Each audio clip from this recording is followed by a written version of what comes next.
morning. I'd like to welcome you all to our first meeting of the Synthetic Turf Scientific Advisory Panel.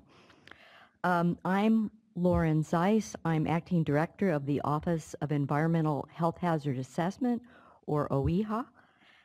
And I'd like to welcome the panel and the audience in the room, and also those who are attending by webcast to this meeting. This panel was created to advise OEHHA on the design and implementation of our synthetic turf study, looking at the health effects of synthetic turf. We aim to characterize the exposures and health risks from playing on synthetic turf and on playground mats from recycled tire materials, made from recycled tire materials. And the aim is to look both at the players but also the bystanders, people, family, friends, fans who are attending games. So the members of our panel are especially suited to provide us advice on our study. They have expertise in exposure science, laboratory science, analytical chemistry, environmental monitoring, biostatistics, medicine, public health, and children's health. So I'm going to go and first introduce the members of the panel and then our OEHHA staff. And detailed biographical sketches are on our website. So to start, I'd like to introduce the chair of our Synthetic Turf Scientific Advisory Panel, Dr. John Baums, professor of the School of Medicine, University of California, San Francisco, and School of Public Health at the University of California, Berkeley. Welcome.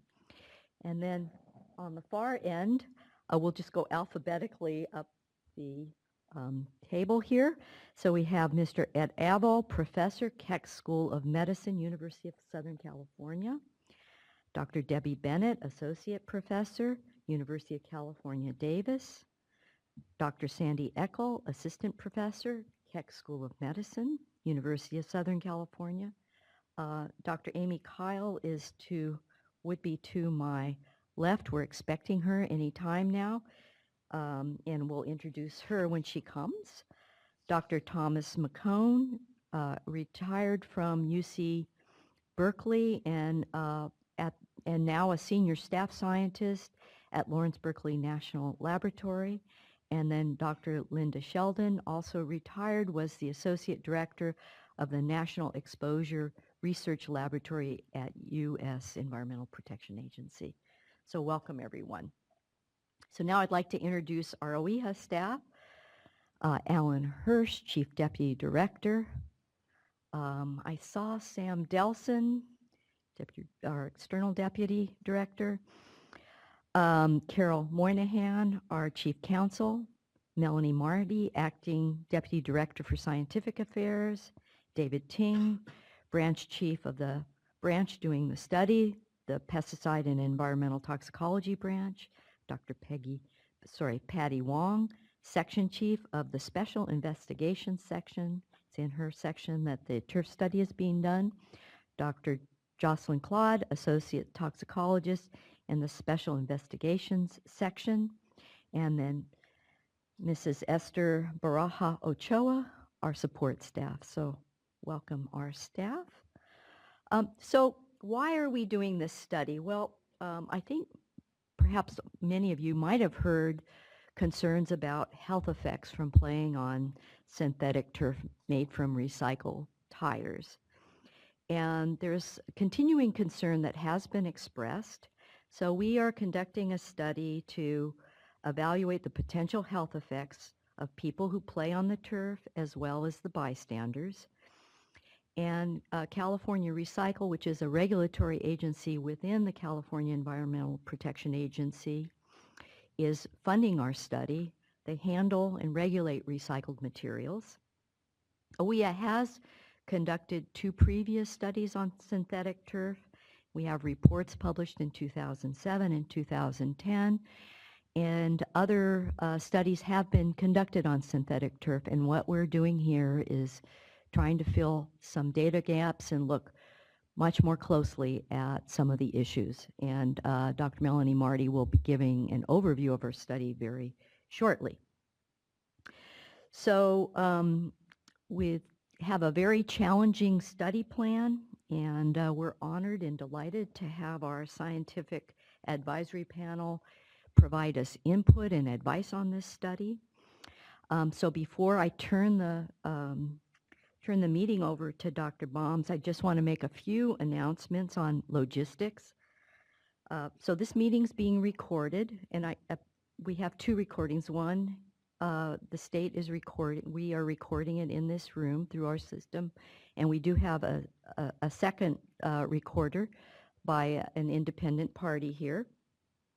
So please speak into the microphone so that you're picked up on these recordings. We'll make the recordings available after the meeting.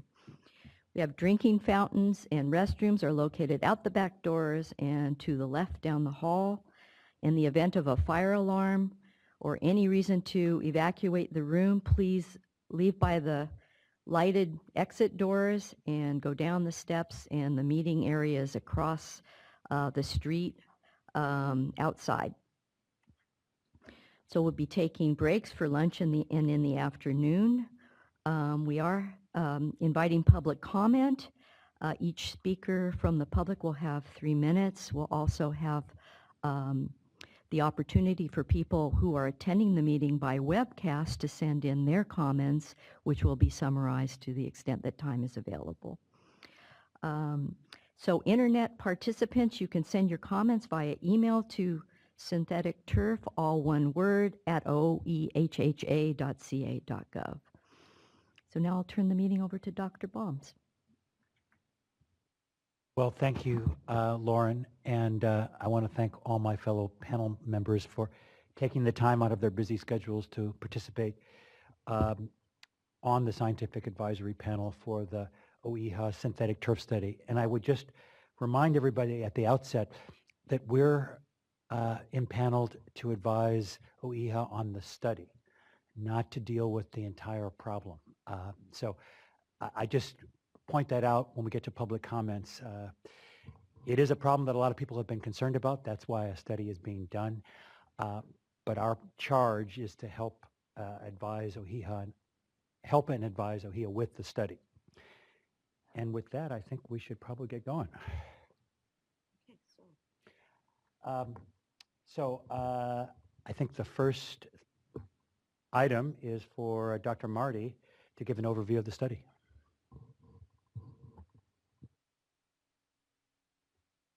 Good morning. Welcome to our synthetic turf advisory panel meeting. I'm waiting for my slides.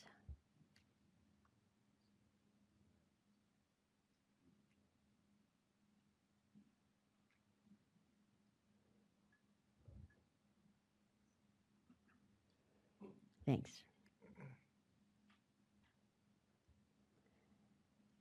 People might first want to know, what is synthetic turf?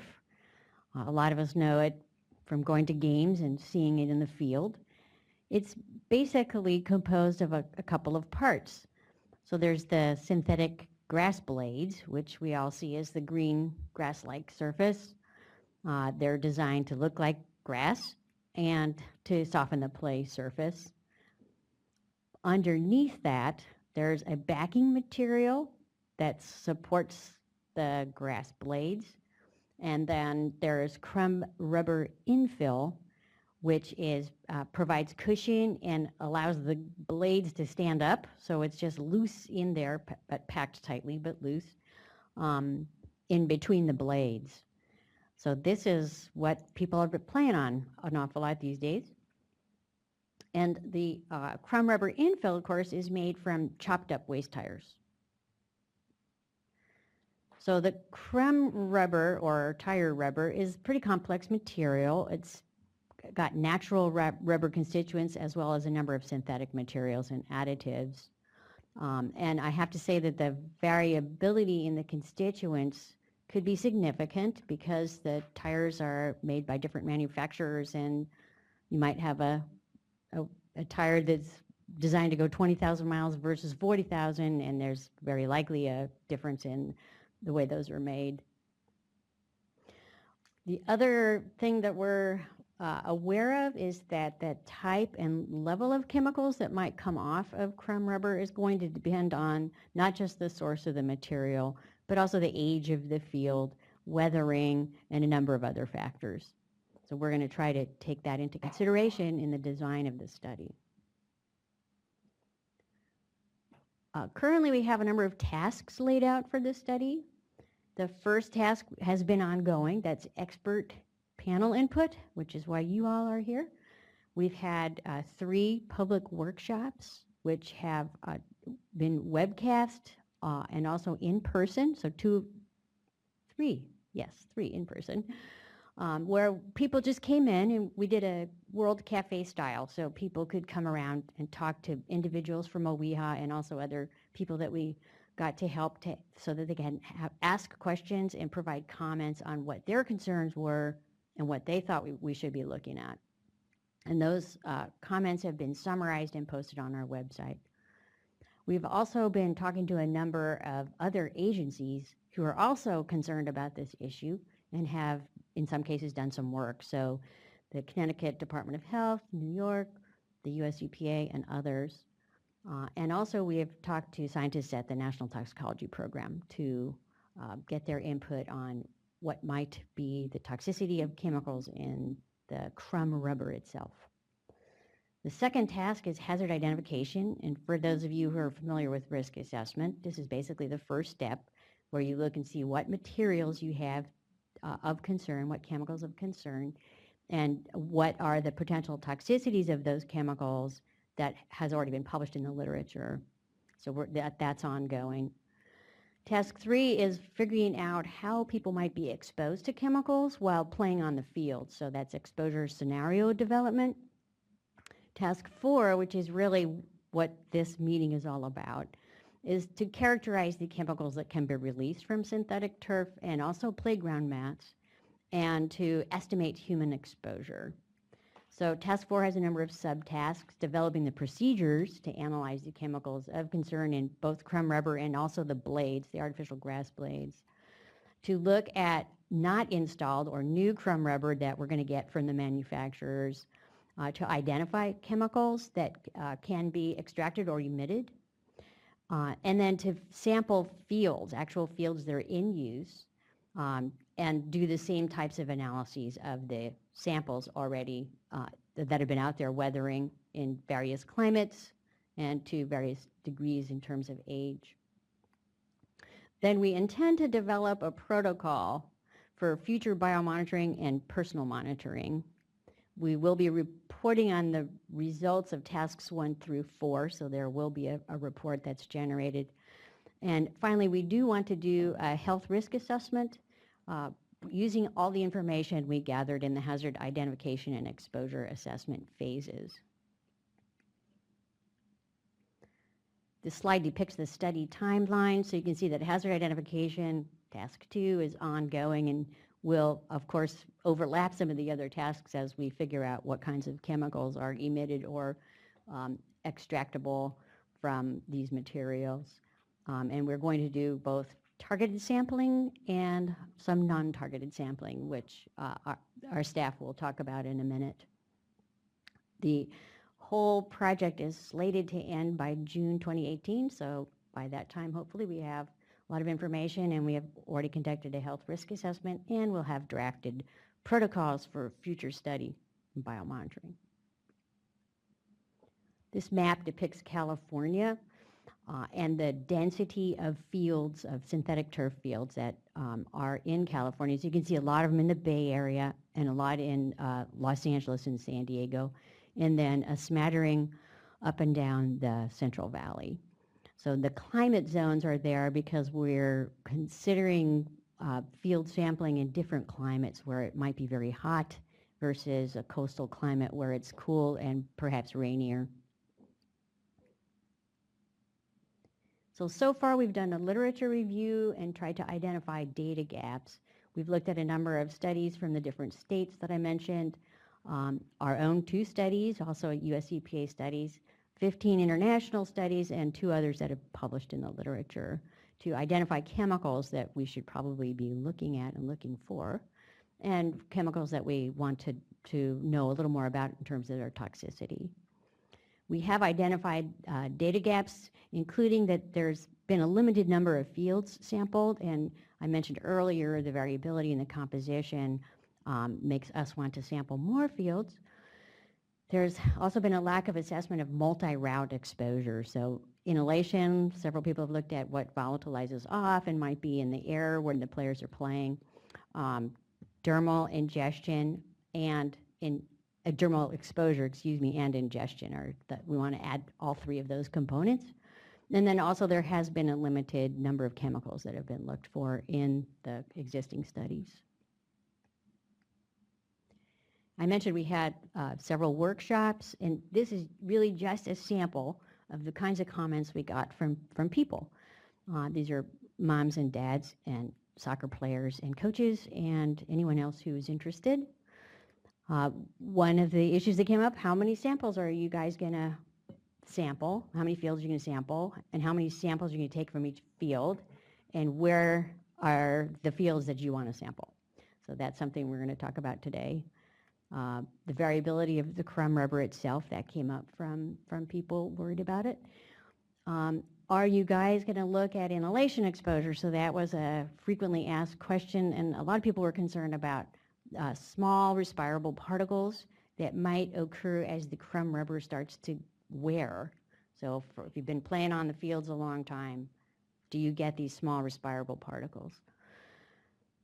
Some folks asked that we compare the risks from the synthetic turf field to other types of fields, because the natural question is, well, is it different risks than playing on natural turf or these other types of infill materials, which include apparently coconut fiber, cork, and some other things, and also different types of essentially plastics, the thermoplastic elastomer and ethylene propylene diene monomer. We were also got a lot of comments that you need to evaluate not just the players, but focus on kids, which makes a lot of sense because they have the soccer club kids that they play an awful lot, like up to 6 days a week. And then children on the sidelines. We heard that some of the littler kids like to make little piles of the crumb rubber and play with them. And also, again, a concern from people that not to look at just one chemical at a time. So we're definitely not going to do that. So the focus of today's discussion, then I mentioned, is task 4, characterizing the chemicals that can be released from synthetic turf and playground mats, determining human exposure. The procedure development to analyze the chemicals of concern, and this includes targeted and non-targeted analyses.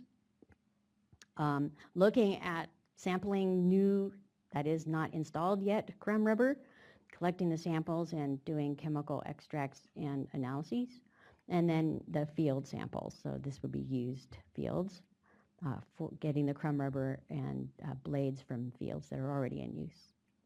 Okay, I think I will turn it back to the chair. Thanks, Dr. Marty. So we were going to go right to another presentation by staff unless there are some specific questions from the panel. Ed?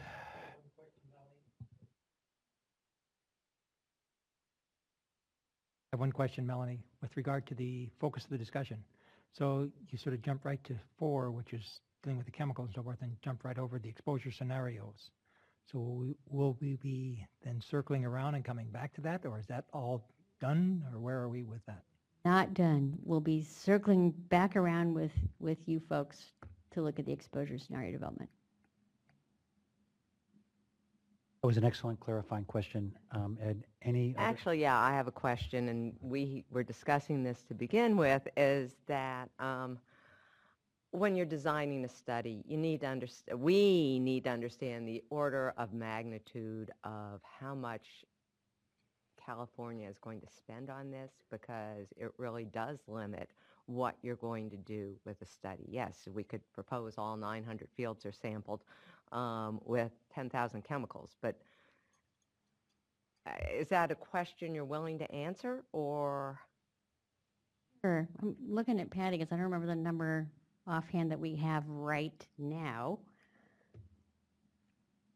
On the detected chemical, including those total solvent extraction, we had more than 200 chemical. Yeah, we have a contract with California Recycle, and right now we have about 2.8 million to finish this study, but understand there's a potential to increase it if it's necessary. That was also another excellent clarifying question, Dr. Sheldon. So I think we're ready to move on to Dr. Ting. He's going to present an overview of Task 4, which is the main topic for today's meeting. Hi, good morning. I'm David Ting. I'm here to give you an overview of Task 4. So Melanie just gave you the whole study. Now we're going to focus, zoom in and focus on Task 4, which is the main subject of today's meeting.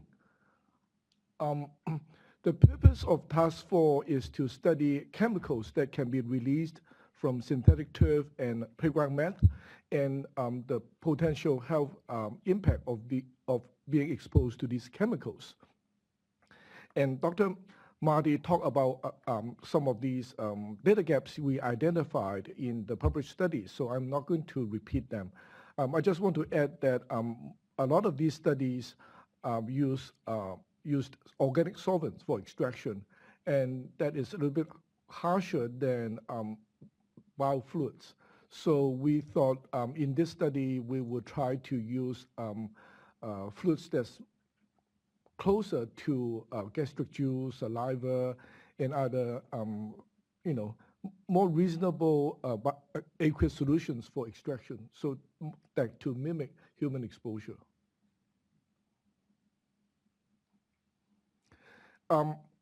Very broadly, this task can be divided into two groups. One is called laboratory study. The main purpose is to for method development. Before we can conduct a real study, we have to know what we are looking for, that is identify the chemical of potential concern.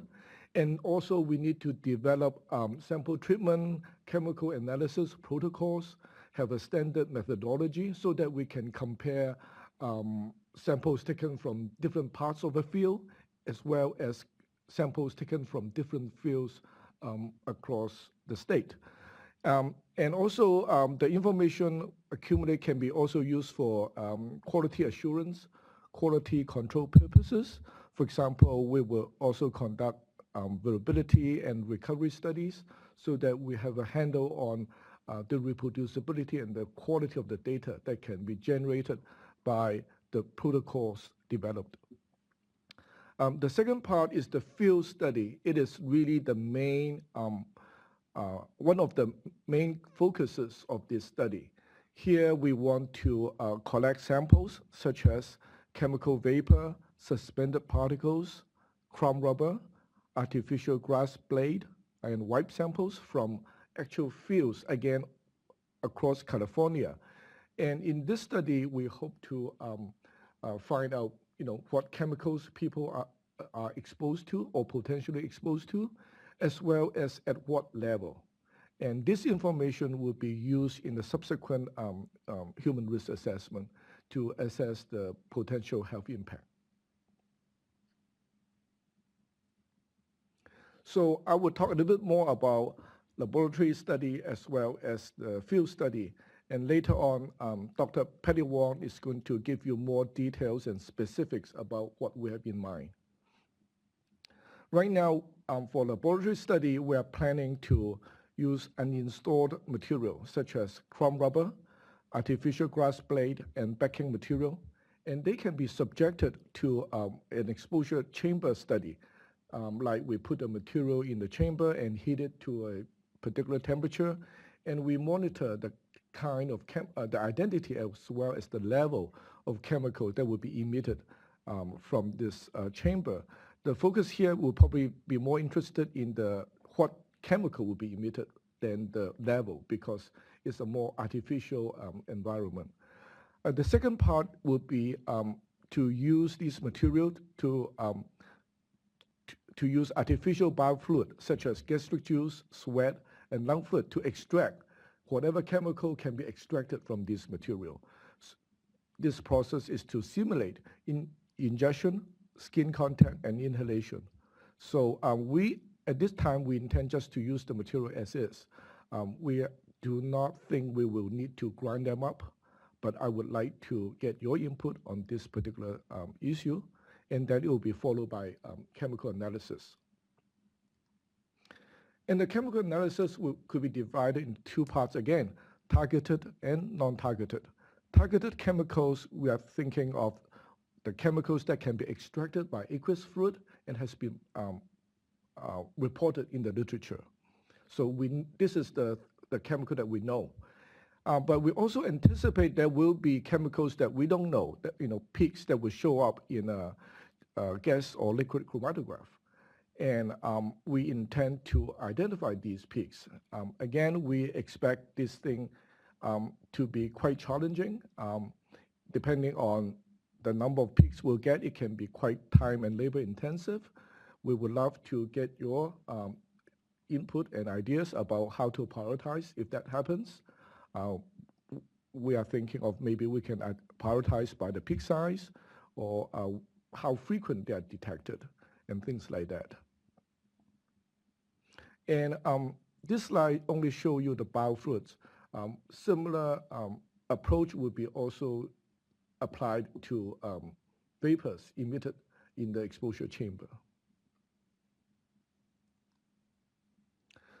Field study. In the field study, as I said, the purpose is to identify the chemicals that are actually people can be exposed to and the level, what level. So in light of the data gaps Melanie and Marty talked about earlier, we want to strike the right balance between, obviously there's a restriction of resources and time. We want to sample as many fields as possible, but we also want to get a representative sample of the field. So how many samples per field, indoor versus outdoor, old fields versus new field, and there are many variables. So we want to strike the right balance. And we have thought about these issues, and Dr. Patty Wong is going to talk about more in greater detail later on today, but we would love to get your ideas and input on this particular subject. That is the end of my presentation. Thank you, Dr. Ting. So Dr. Ting's presentation is open for discussion. Tom. Could you go back to slide 4, or is that too hard? Sure.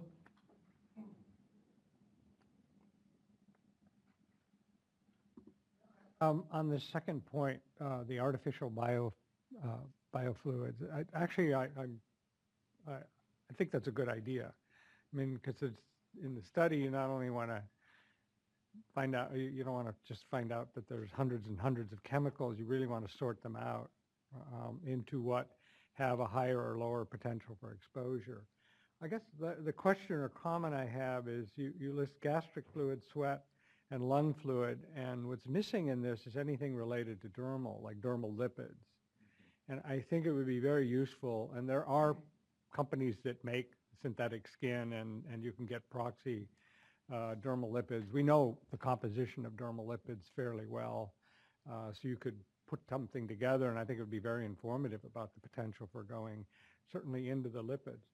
And then there's another point that I think has come up in some of the discussions, which is people who are on these fields often get abrasions, right? They're skidding across the synthetic turf. And so what they're doing is they're stripping off, you get red, you probably don't get blood and cuts, but you get redness. Well, that means you've stripped off some of your protective skin layer.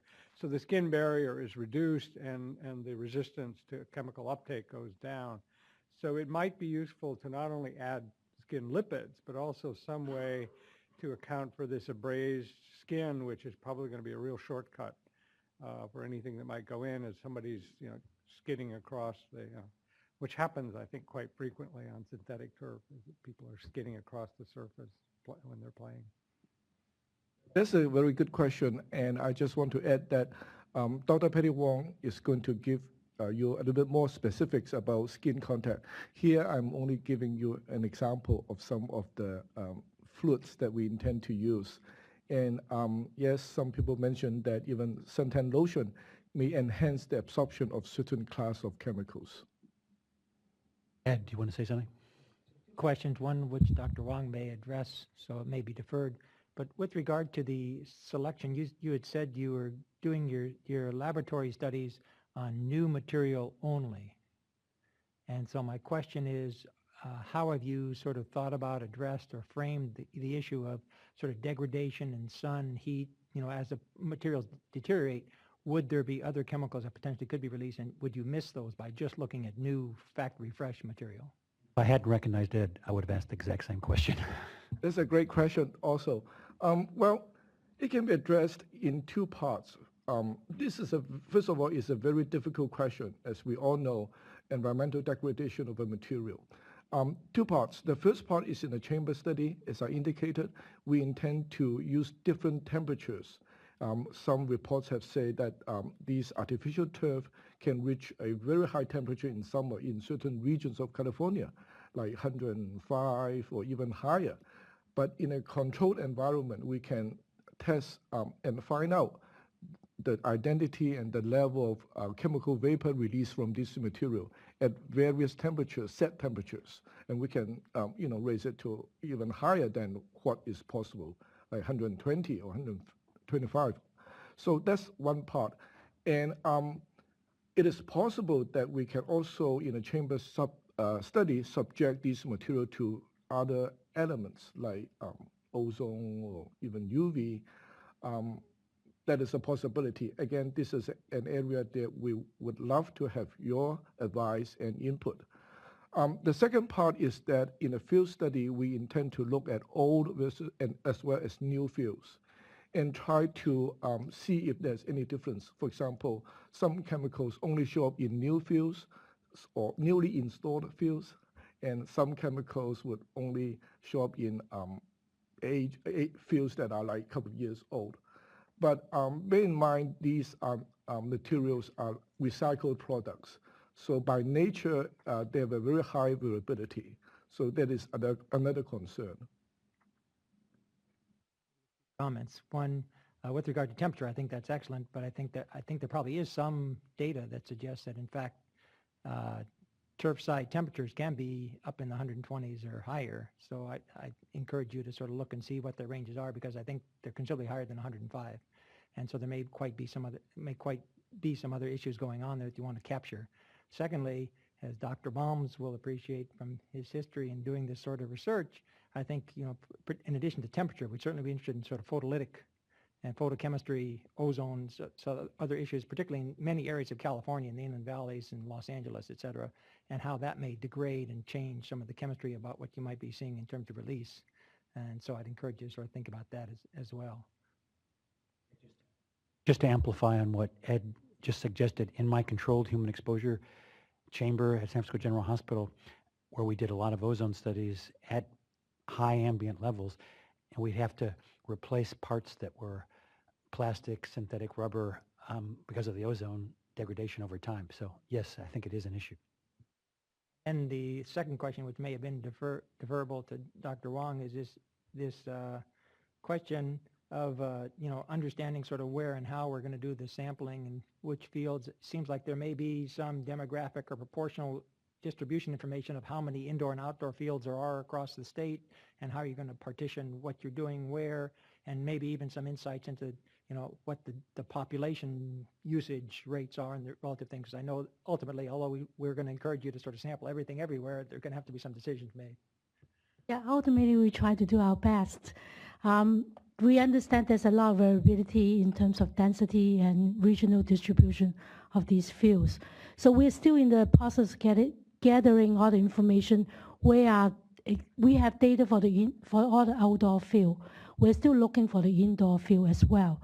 Our purpose is to sample both indoor and outdoor, and to get a sense of what different chemical you can expose to, and also talk to coaches, talk to people to set up some kind of exposure scenario for people who actually play in the field. My concern, which I'm sure you're aware of, is that you sort of focus your analyses on the sort of the new manufactured material and potentially get sort of a tunnel vision of the kinds of things you ought to be looking at and miss some of the things that come out with the more deteriorated actual in-use product. Right. I agree, and I emphasize that the laboratory study is mainly for method development, as well as we have more control on the material, so we can do more detailed, in-depth studies, both targeted and non-targeted. One concern is that if we just rely completely on field samples, the variability can be huge, and it will be, that's just add another unknown to the process, because based on our preliminary findings, even from different batches of these material, the chemical composition could vary quite a bit. Go ahead, Dr. Eccles. To I guess, take up again the conversation about the sampling in the field, I just wanted to give some thoughts that I've had about that. So I was going through the literature that was presented to us, and I was noticing that in terms of the general scope of previous studies, many of them have had, from 2 to maybe the maximum of 32 sites that were sampled. And so I'm still trying to understand the general magnitude of what's being proposed here, but I wanted to emphasize that if we're considering many, many different factors, I've seen things discussed from the age of the field to the climate zone, indoor versus outdoor, maybe the temperature of the field. These are many factors to be considering, and I would encourage to think about the idea of a factorial or maybe a split pot design in the sampling. So this could potentially be a very large number of fields that would need to be sampled to adequately characterize that heterogeneity. And then another point on that is that so I guess we might need to strategize about what are the most important design variables to focus on.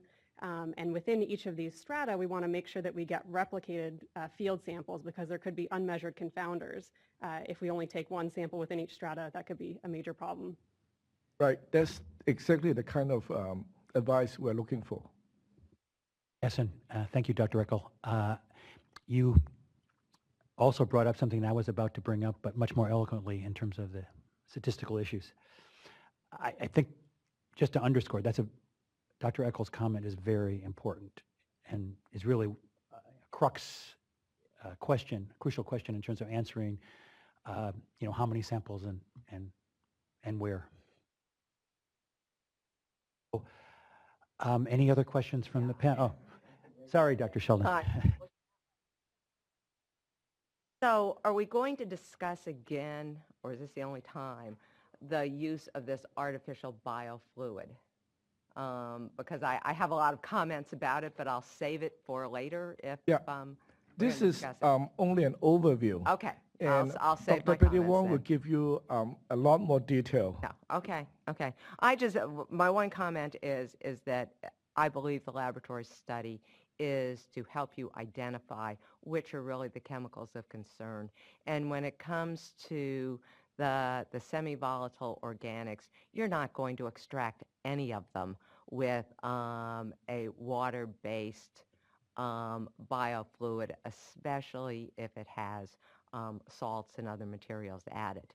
And so I think that you're going to do better. I think you need to consider some kind of way to tier this, to first find out what's there and then what might be bioavailable. But I can give you a lot more opinions later. Thank you, Dr. Sheldon, and I'll try to look leftward more often. And I knew we're going to have a discussion about the details of the biofluids, and I have some concerns as well in terms of just the representativeness of the lung lining fluid that you're talking about. So anybody else have any other thoughts? This was an overview presentation from Dr. Ting, and we're going to hear more detail starting right now from Dr. Wong. Good morning. So My presentation is to provide background information and some detail on the OEHHA proposed study protocol. OEHHA is looking for feedback and on our plan approach and also capture any technical issues. We would like the panel members' input today on the discussed topic we will be presenting, and how OEHHA should conduct this study. So the topic we're going to discuss, we have 4 main topics today. The first one is sample preparation method. So in this section, I will talk a little bit about the sample type we're going to propose, and the sample preparation protocol, and then the corresponding chemical analysis for each sample type. And then on the second section, we'll talk about the chemical or potential concern or chemical of concern. It's mainly for the targeted chemical analysis. And we want to talk is how to identify these chemicals. And I will show you a list of examples, just select example from the target list.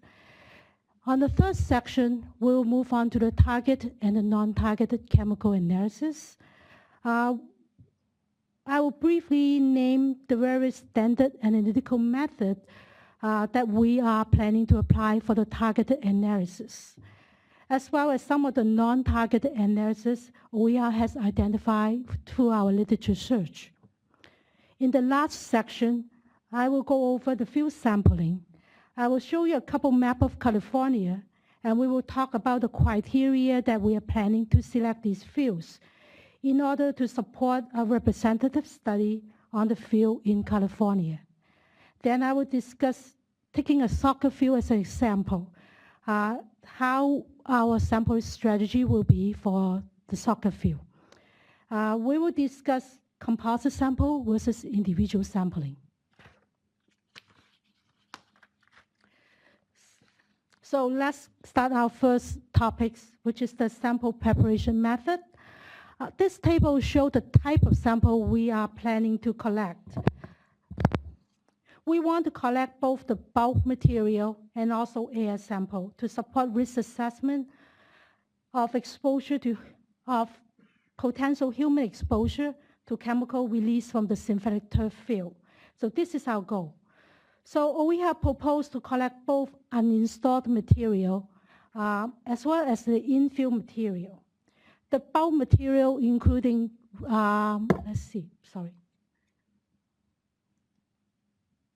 Okay, it's not staying. Okay, I'm trying to use the laser pointer. So the bulk material including the chrome rubber, the artificial grass blade, and the backing material. For the uninstalled material, we can call it new material for the discussion today. And for the infill material, we look at chrome rubber, the artificial grass blade, surface wipe, and total suspended particles. We can call the infill material as old material for today's discussion. Okay.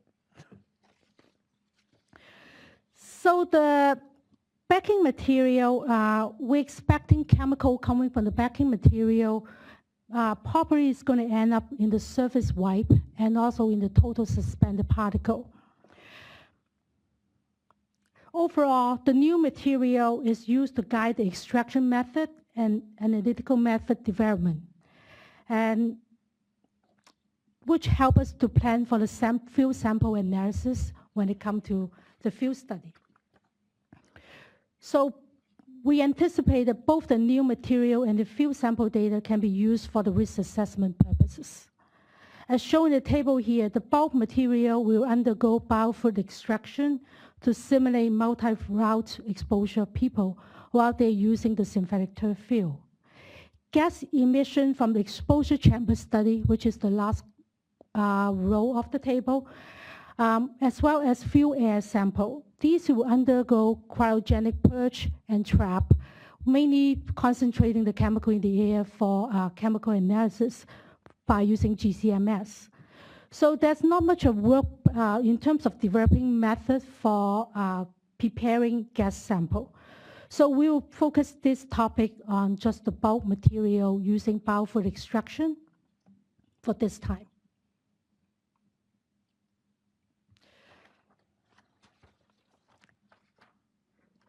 OEHHA proposed using the artificial biofluid extraction to simulate a multi-route exposure in human.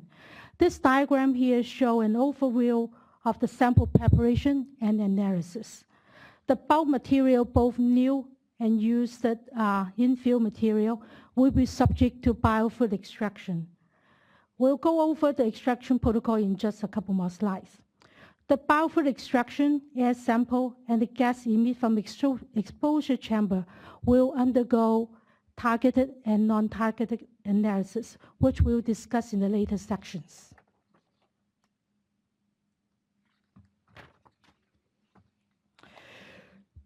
People who use the synthetic turf field for various activity, they may potentially exposed to chemical via multi-path exposure pathway. OEHHA proposed using artificial biofluid extraction to simulate this exposure. For the ingestion pathway, we will use the artificial GI fluid, which include the artificial saliva, the gastric juice, and the intestinal fluid. For the inhalation, we'll use artificial lung fluid. And for thermal contact, we'll use artificial sweat.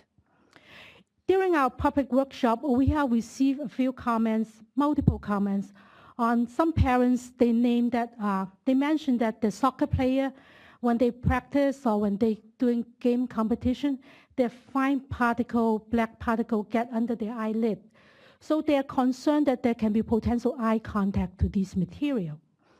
So in order to address this pathway, we propose that we can use artificial tear extraction as well on the chrome rubber. OEHHA is looking for suggestion and input from the panel whether this pathway is a critical pathway for us to include it in this study. So next we'll talk about the biofluid composition and also give a little bit more about the protocol for the extraction.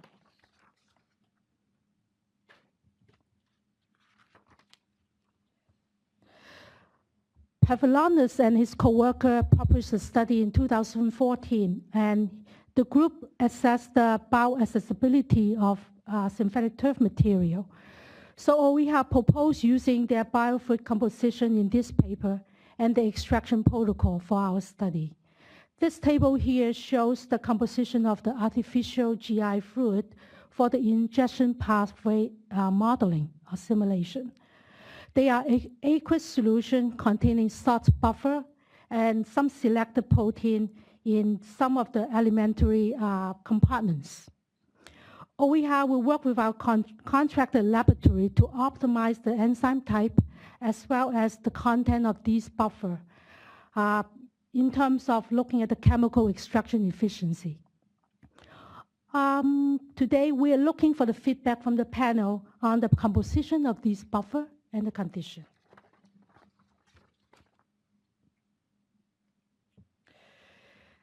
This is the diagram showing the protocol we are going to set up for mimicking the ingestion process.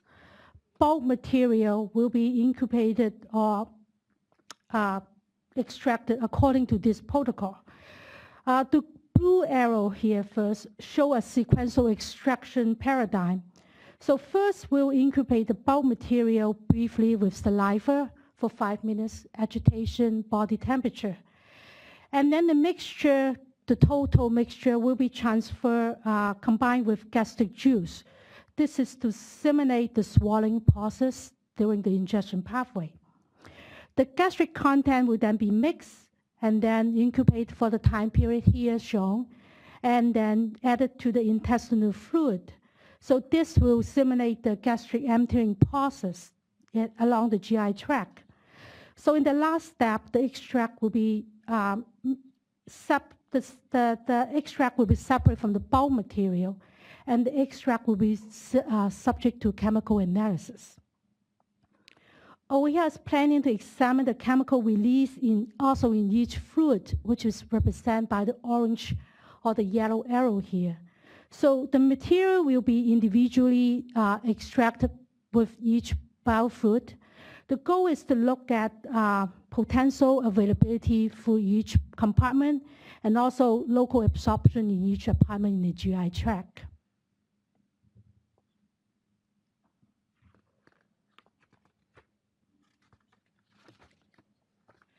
To simulate the chemical uptake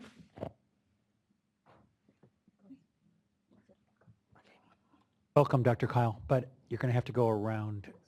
Yeah. Jocelyn's going to help you. Sorry, Dr. Wong, go ahead. We'll start from this slide. To simulate the chemical uptake following inhalation and deposition of fine particle in the lung, OEHHA proposed to use artificial lung fluid with the composition shown here in this table. Again, this is aqueous buffer with a common lung protein, and this is the composition we borrowed from the Pavlinas paper.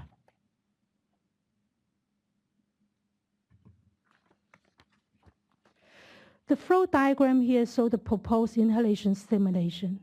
The analytical method development for the development of the analytical method, we use bulk material that will be extracted in the artificial lung, and then the extract will be subject to both targeted and non-targeted analysis. To simulate the inhalation exposure, we're going to extract the total air particle collect on air filter from the field, extracted with artificial fluid for a day, and under the conditions stay here, mechanical agitation, body temperature for a day. And the extracted material, the extract will be subject to targeted and non-targeted analysis.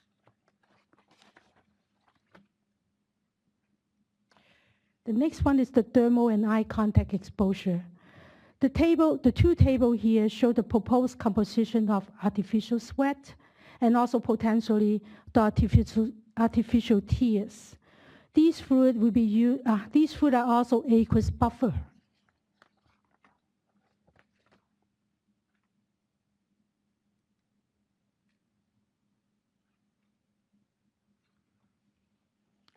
So for analytical method development, the bulk material will be extracted with the artificial sweat and then subject for chemical analysis.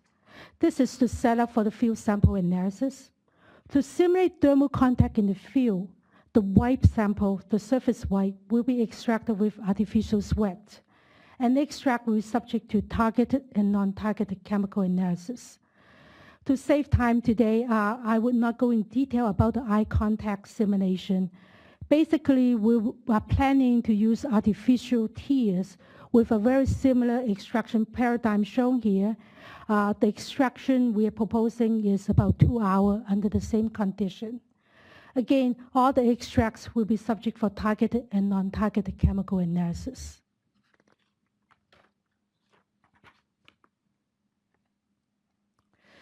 So to summarize the sample preparation method, OEHHA proposed using artificial biofluid extraction to simulate ingestion, inhalation, and thermal exposure to chemical release from the synthetic turf material.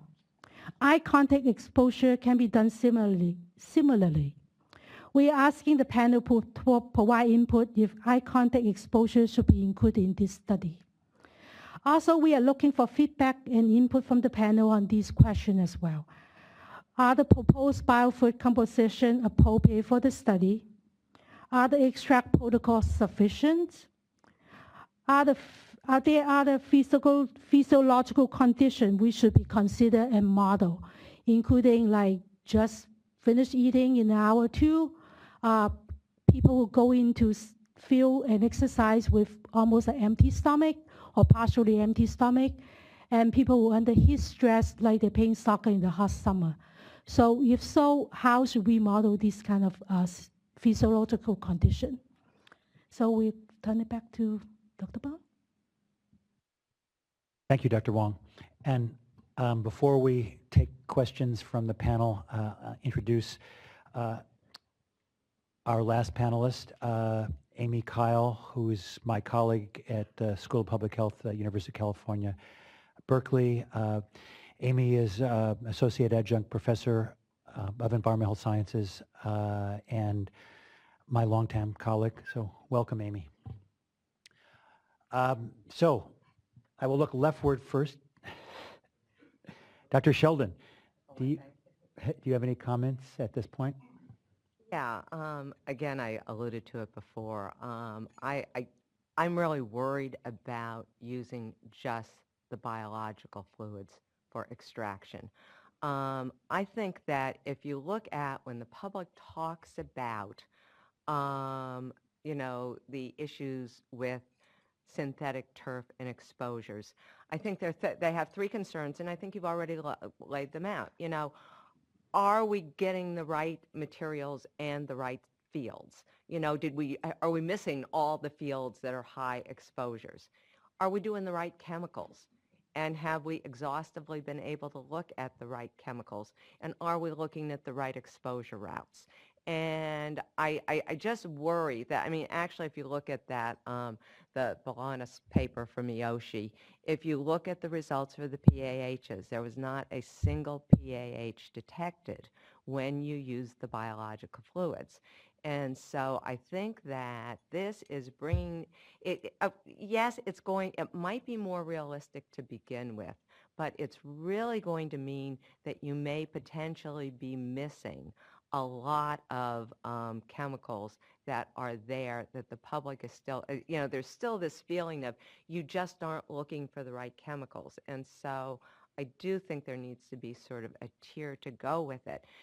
Early on, Tom said, well, it's good to do the biological fluids because then you don't have those hundreds of chemicals that you're going to detect, and it might be easier.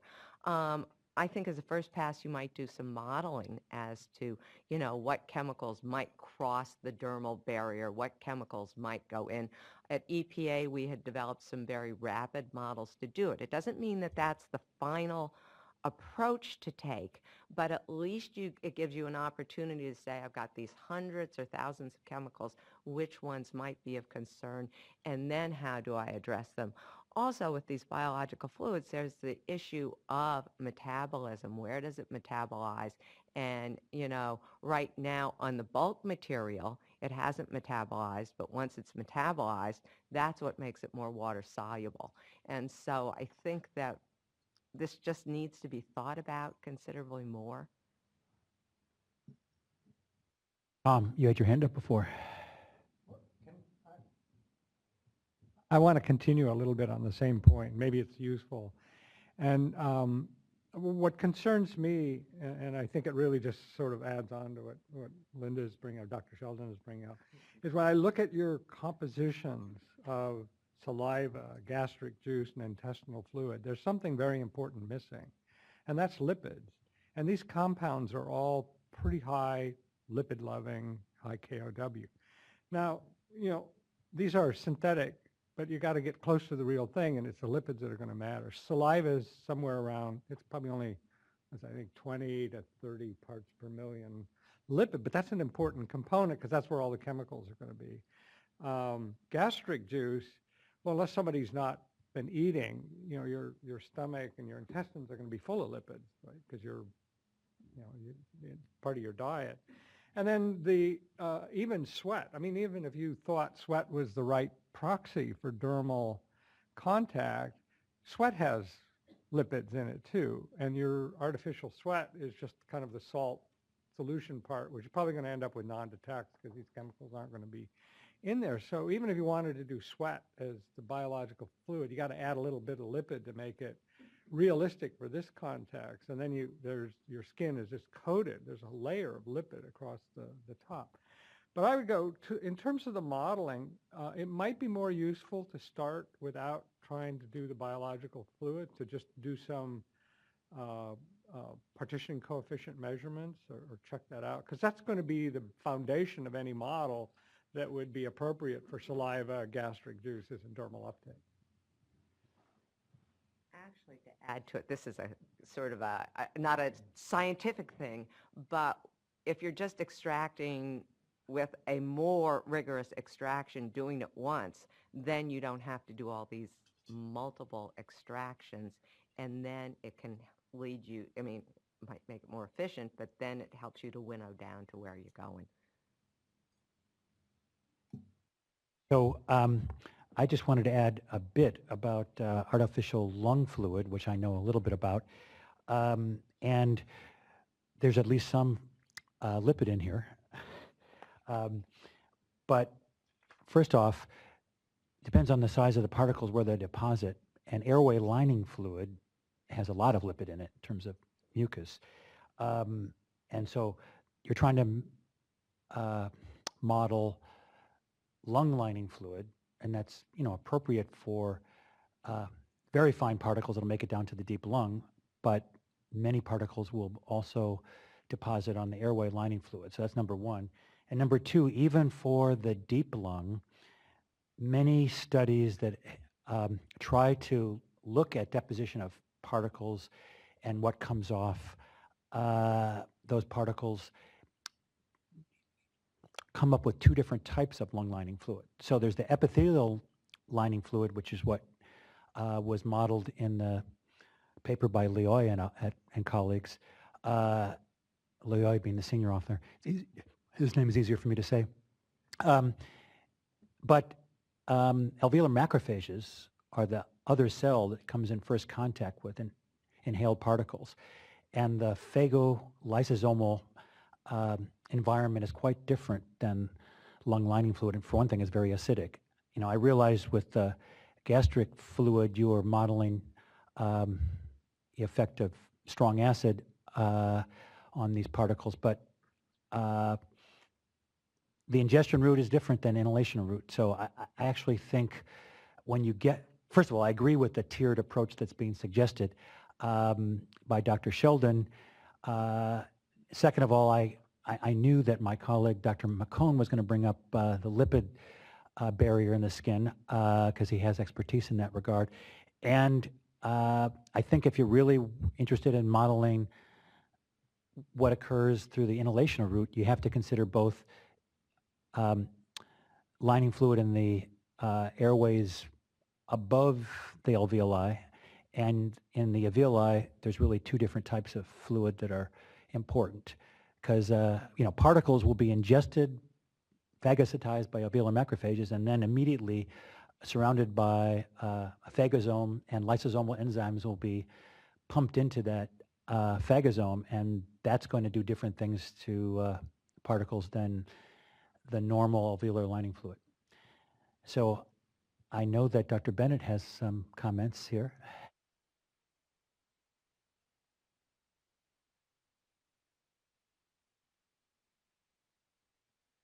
I just had another comment on the tiered approach to sort of, I think you need to extend that further, because it looks like, and maybe I'm supposed to hold this comment to the next section, you've got the targeted and the non-targeted analyses going on at the same time. But I really think it's going to be important to do a more vigorous extraction and do a non-targeted analysis on that, so that you have a better idea of the overall landscape of chemicals if you're then going to put that into any sort of modeling attempts or anything like that. So I feel like that non-targeted, even though it's more complex, needs to move forward so that you really get the full landscape.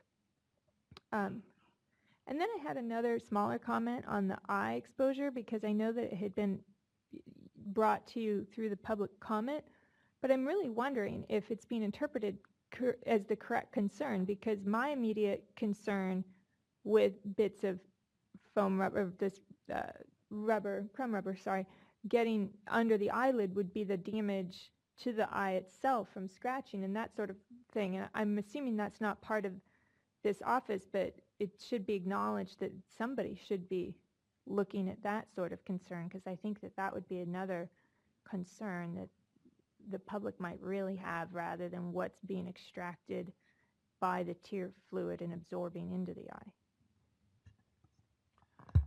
So I have two questions or comments. One was with regard to your sort of ingestion protocol. You have this 2-hour sort of window for things to happen. And I was wondering what the basis for just 2 hours.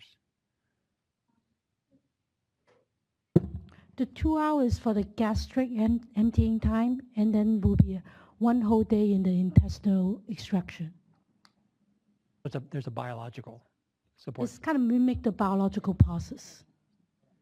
Second thing is to follow up on Dr. Bennett's comment. I'm actually more interested in the fluid relation issues, because as Dr. McCone suggested, for the case of abrasion where you bypass the dermal layer and you get into another sort of set of circumstances but bypass a very important protective layer for access for pathway of exposure. Similarly, if it comes in through the eye and you get into the mucous membrane, now you've bypassed a number of ways and now you're right into the fluids. And so I think that there is a legitimate issue there aside from just the irritation. Dr. Kyle? Thank you. I would have raised this point perhaps in the previous section had I been here, but I'm going to raise it now. And it may be a little bit outside our charge. So Lauren's nodding, but and that has to do with how well we all have assessed the likelihood that this problem will change over time. In other words, I've looked at the review of what's been done and what's been identified and et cetera, building on that, which is very impressive. But what I'm wondering about, and it comes from some of the work that Gary did and some other people, is to what extent do you expect that this mixture will change over time due to either changes in the products used or breakdown in use? And because this is a major study intended to inform a major trajectory for the state, which is to essentially promote the diversion of this waste product of the tires into this use on playgrounds.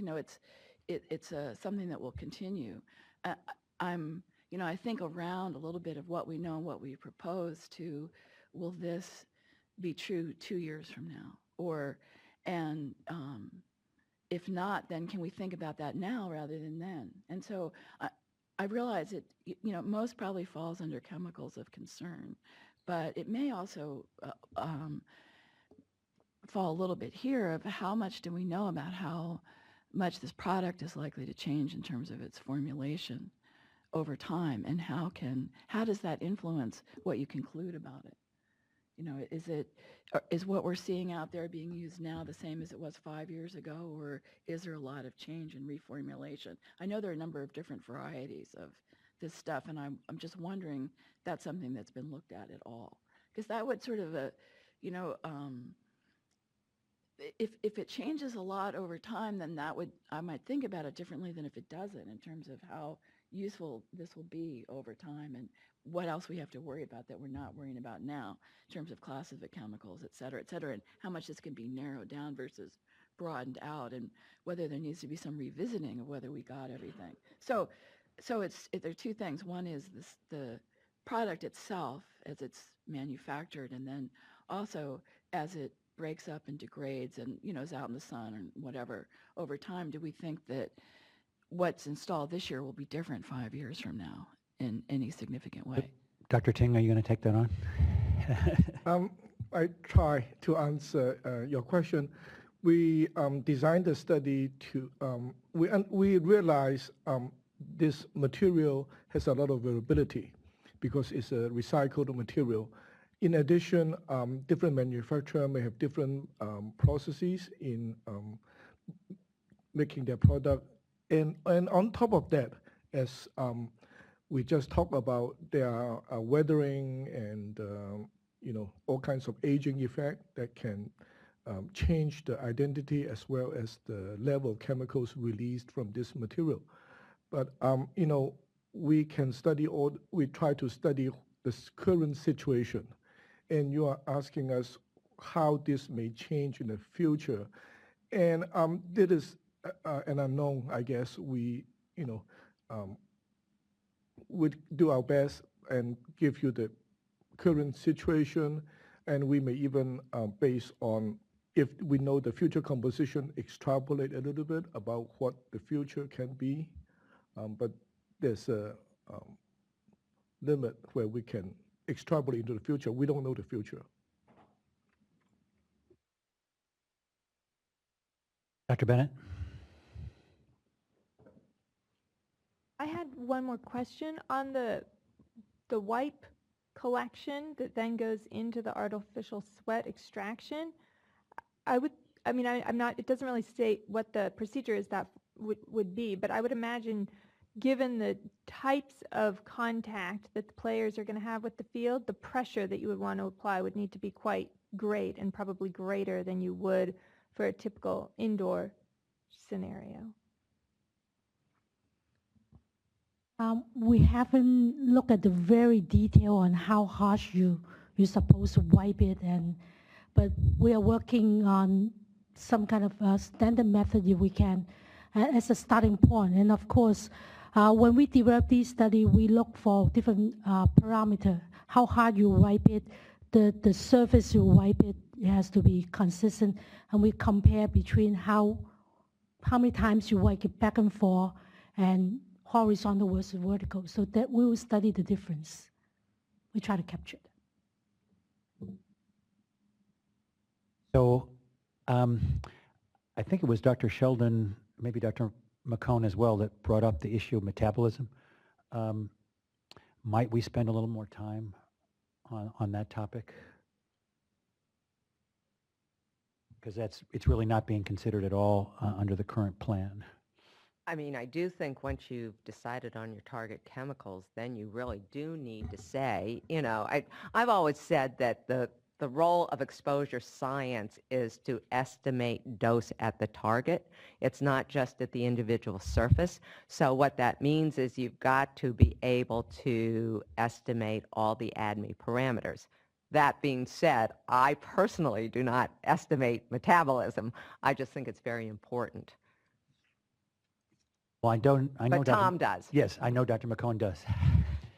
Well, I would just add to that, yeah, it's going to be important, I think, as you move toward a health study, but I think at the earliest stage, it's going to be very important not to set this up to get too many non-detects. And I think this reflects our kind of joint opinion. If you set up an artificial fluid, but you miss something really important in it, you're going to use it and say, oh, look, the sweat doesn't take any of these chemicals up, but the sweat is not the right medium. I mean, I think we really have to, if these are lipid-soluble compounds, you can't miss the lipids. I think that's an issue we kind of agree on. And then we'll worry about, so that's the site of contact. If we get some understanding of what's happening there and don't discount it and say it's not going in because we didn't find it, our concern is you might not find it because you didn't set up a method that would properly reflect the structure or the composition of saliva, intestinal fluids, lung lining, and dermal surfaces. Dr. Zeiss, I think you'd like to ask a question of the panel. Yes, just a follow-up question around the issue of metabolism, because we both, there's the issue of metabolism once the substances are absorbed, but there's also metabolism in the fluids. And I'm wondering if you have some methods that you could suggest to us, or if that's part of your concern. I think it's part of the concern is that, really we're dealing with a suite of lots of chemicals.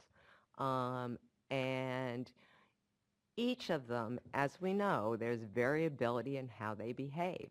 There's variability in the lung, there's variability in the skin, there's all kinds of variability. And I think that by immediately jumping to a place where we say we're going to simulate with some simple fluids how something behaves in the body is jumping over a lot of places that we know.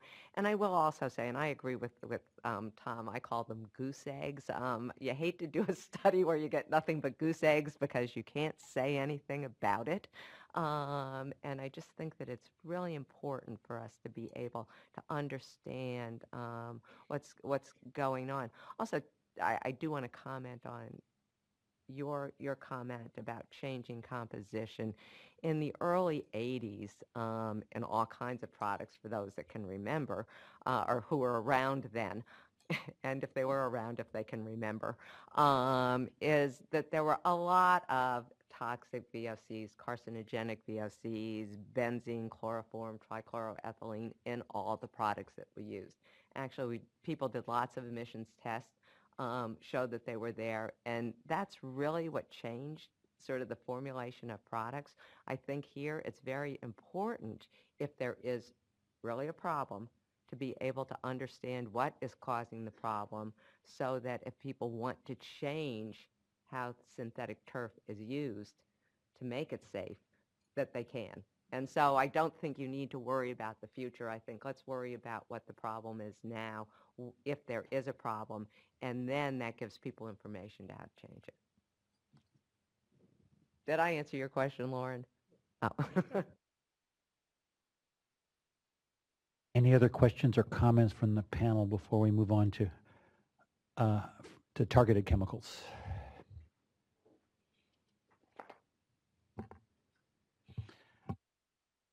Looks like I can go ahead, Dr. Wong.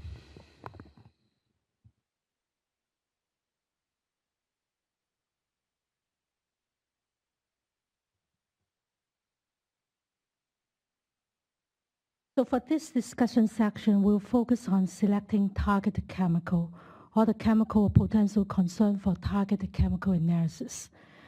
This is a slide I just showed earlier, but for this part of the discussion, both the bulk material as well as the air sample and gas sample will be subject to chemical analysis. OEHHA proposed conducting targeted and non-target chemical analysis for all the samples. So we'll start with the targeted chemical analysis. Here, the biofluid extracts and also the gas and air sample, they will be subject to targeted chemical analysis. And we'll talk about non-target later today. For the targeted analysis, OEHHA proposed analyzing the reported chemical that has been identified in air or can be extracted by aqueous solution, as reported by other synthetic turf studies. We call these targeted chemical, or COPC, chemical potential concern. Many of these target chemicals are listed on the Appendix C1 of the material for the meeting today. These chemicals are volatile organic chemicals, semi-volatile organic chemicals, polycyclic aromatic hydrocarbons, PAHs, as well as metals.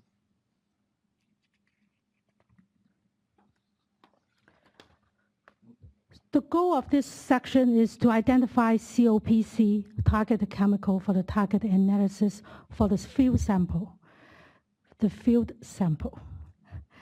A detailed list of all the chemical is, again, on the attachment Appendix C1. The table here shows some example of the chemical that has been reported in studies, and they are considered as targeted chemical for the study. Exposure of these chemicals can cause various human health impact, including cancer and non-cancer. OEHHA is looking for feedback from the panel on the identification of these targeted chemical, or COPC, for our targeted chemical analysis. In addition, biocide or antimicrobial chemical has been used generally commonly applied for synthetic turf field. In our preliminary Google search, OEHHA identified 4 biocides in the market that are specific market for turf application. The function of these biocides are to kill or control microorganisms, including algae, mold, fungus, bacteria, or virus. The active ingredient of the product they refine, they are mainly tertiary ammonium salt, with one of the product actually contain propanol.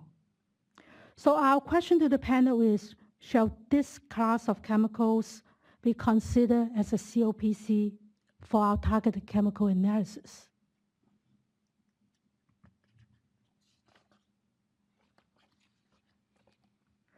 For the targeted chemical analysis, OEHHA proposed applying US EPA standard method with modification as needed for our analysis. Basically, for VOC, we will use US EPA 8260, which is a GCMS methodology to analyze the bulk material extract, and also TO15 or TO17 for our air sample and gas sample from the exposure chamber. And for SVOC, we will use US EPA 8270, which is also a GCMS method. Bulk extract will be used, will be analyzed using this method. And for the air sample or gas from the exposure chamber, we propose using US EPA TO13. For the pHs, we propose using US EPA 8270 SIM on the bulk extract, and also the TO13A for the air sample and the gas. For the metals, we'll use the Chem17 method, which is a series of US EPA standard method for metal analysis. And it will include mercury, lead, and chromium, cadmium, all these kind of Chem17 metals.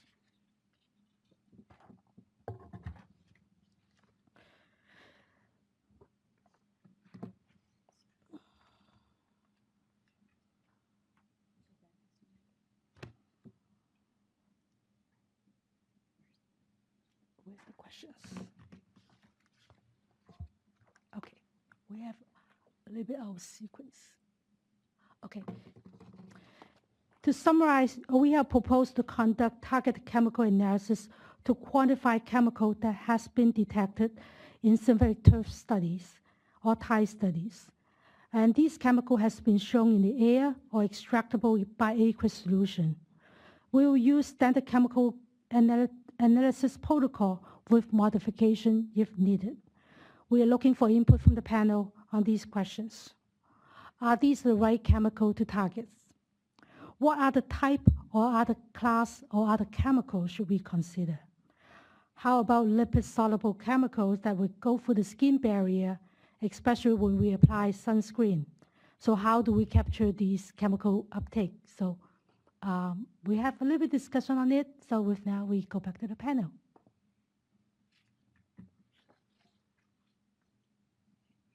So any comments about the proposed targeted chemical analysis? I might just start off with one, just so I'm clear. Actually, I have two. With the, on slide, I guess it is 18, targeted chemical analysis, the various US EPA methods.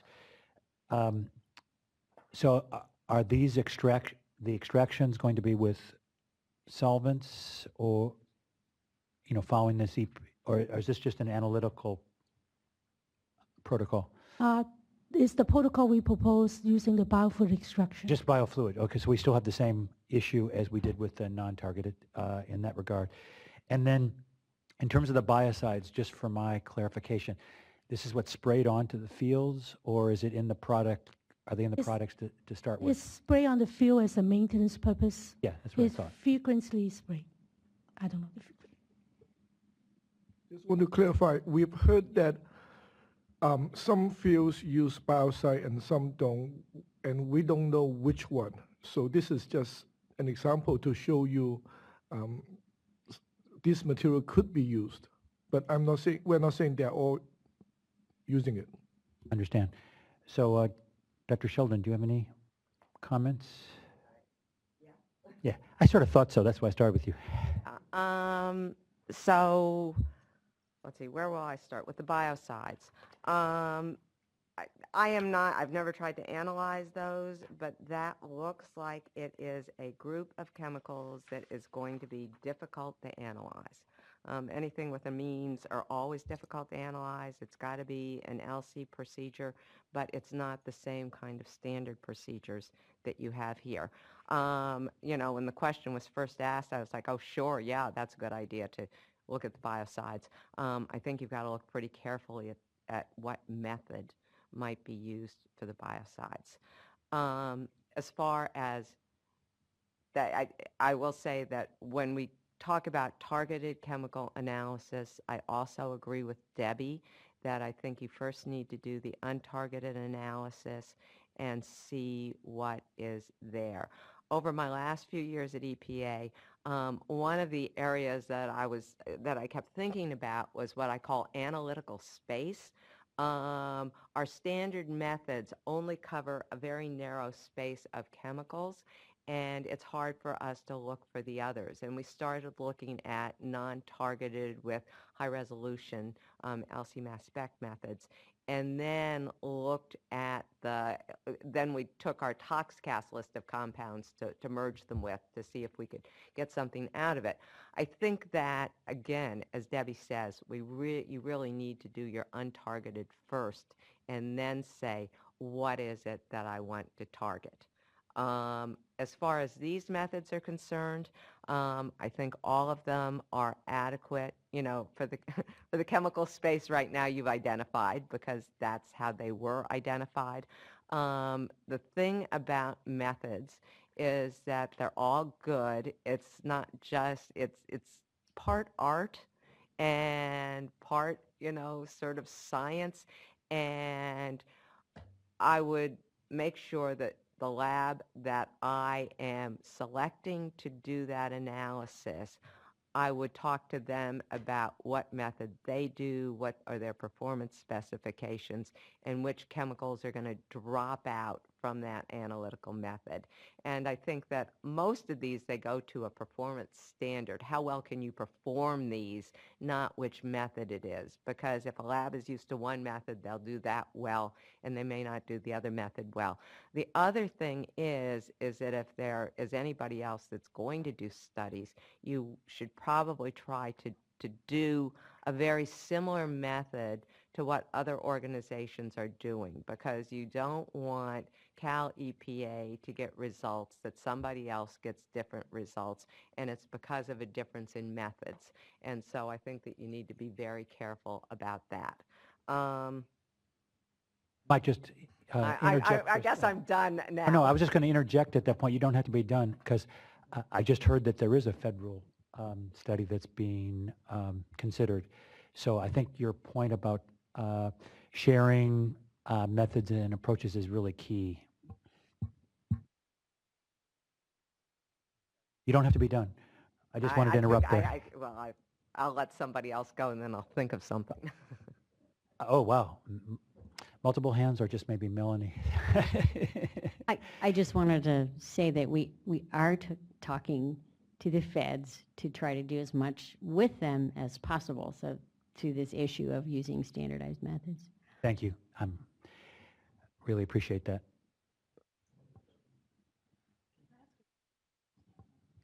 Dr. Cully, you may certainly ask a question. You are empowered to do that on this panel. Say so. Hey. Can you explain how slide 18 relates to Appendix C1? So, and I'm not sure if I'm missing something, or if maybe they haven't, I don't know. So there are a list of categories of chemicals here and methods that you want to use, and then the long list of possible chemicals of concern. So is there some point where these are cross-referenced to what you're going to look for, or what is the relationship between these?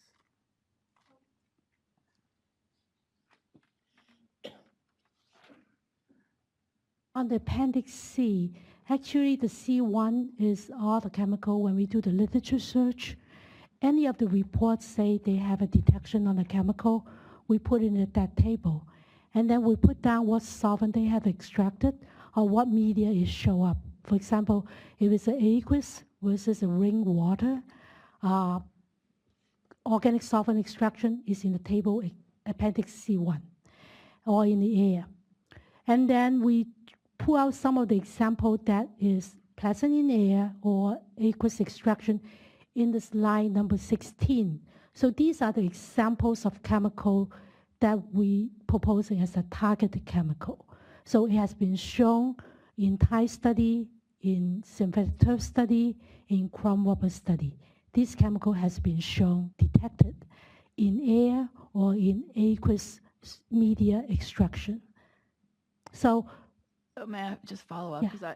And so I understand these are examples of targeted chemicals. Yes. But then are these all of them? No, this is just examples.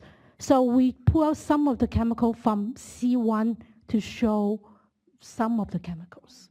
So if we wanted to understand all of the chemicals, would that then be all of the ones in C1, or actually the targeted chemicals? all the C1 that show in the air as well is show detected in aqueous. The C1 actually contain all chemical reported in all the turf study and rubber study. It's a comprehensive list. Maybe I can add some supplementary information.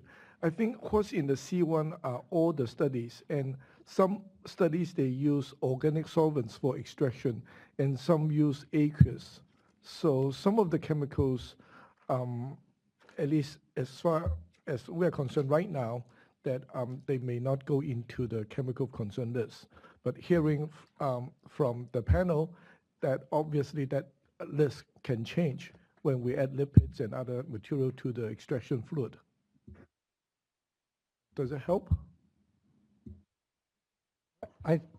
So this is kind of getting circular because we're talking about targeted and non-targeted, but in a way it looks like the targeted came from what were non-targeted studies. But I guess I would go back to this concern of whether those were broad enough in terms of looking at the right medium. I mean, ideally, it would be wonderful if somebody went out and did hundreds of dermal wipes on all of the players, right? Because that would be, I mean, in Appendix C, you have rainwater and air samples and runoff from the field. Those are interesting, but those are not great proxies for the human player who is like this lipid-coated, sorry, I mean, this is what we are. We have this nice thin layer of lipid all over us. So you'd like to roll out, like they did with these pesticide studies, get somebody to wear suits and play the game in a suit with a like a Teflon or lipid-like coating, and then see what you get in a non-targeted analysis. It might be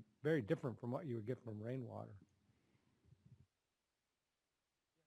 Again, just to clarify, C1, we are trying to summarize all the published studies.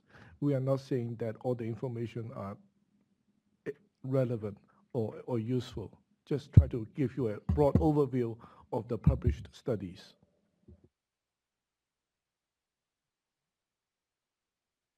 Ed? So just a couple of comments, perspectives on things that you mentioned. It seems to me like, although you've talked about sort of targeted and untargeted chemical analyses and listed a whole range of potential approaches to take, the focus is primarily, it seems like, on the air pathway of exposure. Most of the chemicals you're talking about collecting seem to be largely an air-based sample, perhaps. And I just want to, I mean, as an air person, I'm thrilled to hear that, but I want to make sure that we're also emphasizing dermal and other pathways of exposure. And with regard to that, I'm particularly interested in the metals that are here, because I think that in the context of paints that are used on the fields, not only the newly the newly installed fields, which presumably would have minimal paint transfer because they have coatings and so forth, but the deteriorated, aged, sort of aged fields, there might be different rates of transfer. And so I just want to be sure that those are captured. I don't have any question with the analyses that you're using. I think the analyses are appropriate, but I think, just the opportunity for exposure, I think, is an issue. And then with regard to the biocides, it seems like I agree in a perfect world we'd analyze for everything, but one question that might help to guide this would be, do we know anything about actual usage rates of biocides in the field? I mean, are they used, not what they tell the government, but actually how much is actually used and how frequently it's used and what the concentrations are of usage, et cetera? I think before Dr. Wong answers, Dr. Ting already said they really don't know how much they're used and where. But Dr. Wong? One of the plan is when we go select the field, we're going to questionnaire, invite people to allow us to sample the field. We will have contact to people who maintenance the field, and the question will involve, do you spray any biocide for your field? If so, what are the biocides you use? So if we decide that biocide is something we want to include in this study, definitely it will be in there. And the best is to ask the maintenance person, because some of the field, like if you talk to university, they have more funding, they actually have company come in and spray their field. But for some kind of mom and pop shop who happen to own a little playground or a little golf course that they they might spray their own field. So we will talk to the maintenance person who are in charge, and they will let us know how often they maintain it, what kind of chemical they use. So that gets back to my original question with Dr. Marty about sort of the task 3, task 4, sort of thinking about which comes first, the chicken or the egg here, and thinking about what the exposure scenarios are as to what the chemicals are and what the procedures are you're going to analyze. Yes. And we have struggled with that, and we've thought about the suits that have been used in the past for pesticide exposure on turf fields and what have you. And it is, you have to think about it all at the same time. So while we have this, Question on the biocides. I mean, I think also integral into that whole process is trying to figure out if we know anything about these biocides, because there might be some that we're more concerned about from a health perspective. And I think that, you know, even if a couple of them are, if they are hard to analyze, if we're worried about them, then we should probably make every effort to include them. And that kind of goes for all. I still am not clear if all the chemicals in C1 are being measured for as targeted analysis, but again, too, I think if it is going to be cut down, there's so many chemicals in that list that there's not very much health information on. It's of concern. I would like to clarify, for targeted analysis, it's mainly when we set up to analyze the field sample. We want to know, to prepare the lab to have the standard ready, to have the method calibrate. So that's why we set up a list of chemical we want to look for. But when they start the extract, they're going to see a known peak, and that will fall into the non-targeted chemical analysis. So we are not going to just look at what is on the list here. We selectively pick up VOC because it will pick up in the air sample. It is one of the exposure pathway. We look for aqueous extractable chemical here because of it complementary with our biofood extraction protocol. But that's the reason that I was suggesting earlier that you need to do the non-targeted first, because if you're saying you're going to pick up the extras in the non-targeted, that's not necessarily the right way to do it, because it's very difficult to do a quantitative non-targeted. You just kind of get whether it's there or not there. And so if you do the non-targeted on a limited number, and I mean, maybe you mix a bit of crumb rubber from a bunch of different samples so that you're getting a wider spectrum, but then you identify what you want to look at, because you want to include the standard in your targeted, or else you're not going to get a good quantified value, because non-targeted is making great leaps and bounds, but it's just not totally quantitative yet. Yeah, I think we heard from you the suggestion that we should focus on the non-targeted analysis first, because this is, in a way, is a hazard ID. After that, then we can formulate our list of chemicals of concern and develop our protocol and go on to field studies. Is that, yeah, okay. so if I'm, okay, Actually, I've got one more question. Go ahead, And I don't Linda. know if it's someplace else, but PM and ultrafines, are you I don't see them on the list here. Ultrafines is impossible to collect a sample and do the analysis, but you could use a P-track sampler or something. So I just wondered if that was going to go into a different targeted constituent list. Melanie? We were planning on sampling for PM and doing targeted and non-targeted on the extracts of the PM. And we would love to do ultrafines, but as you just pointed out, But you may be able to at least get the real time of, you know, when kids are running down the field, what's kicking up the ultrafine? When a goalie is diving for a ball, are you kicking up those things? And I think that it could be a really good tool to begin to understand how some of those things are happening. Exactly. Again, there's so much that's not known. And this I know is outside the scope of your study. But when I look at this list, this is a list of chemicals that I've seen every place, you know, in all the house dust samples I've ever analyzed for and all the indoor air samples I've ever analyzed for. How are you going to be able to talk about the risk from crumb rubber or turf fields versus life? That's a very good question, and we're concerned about that.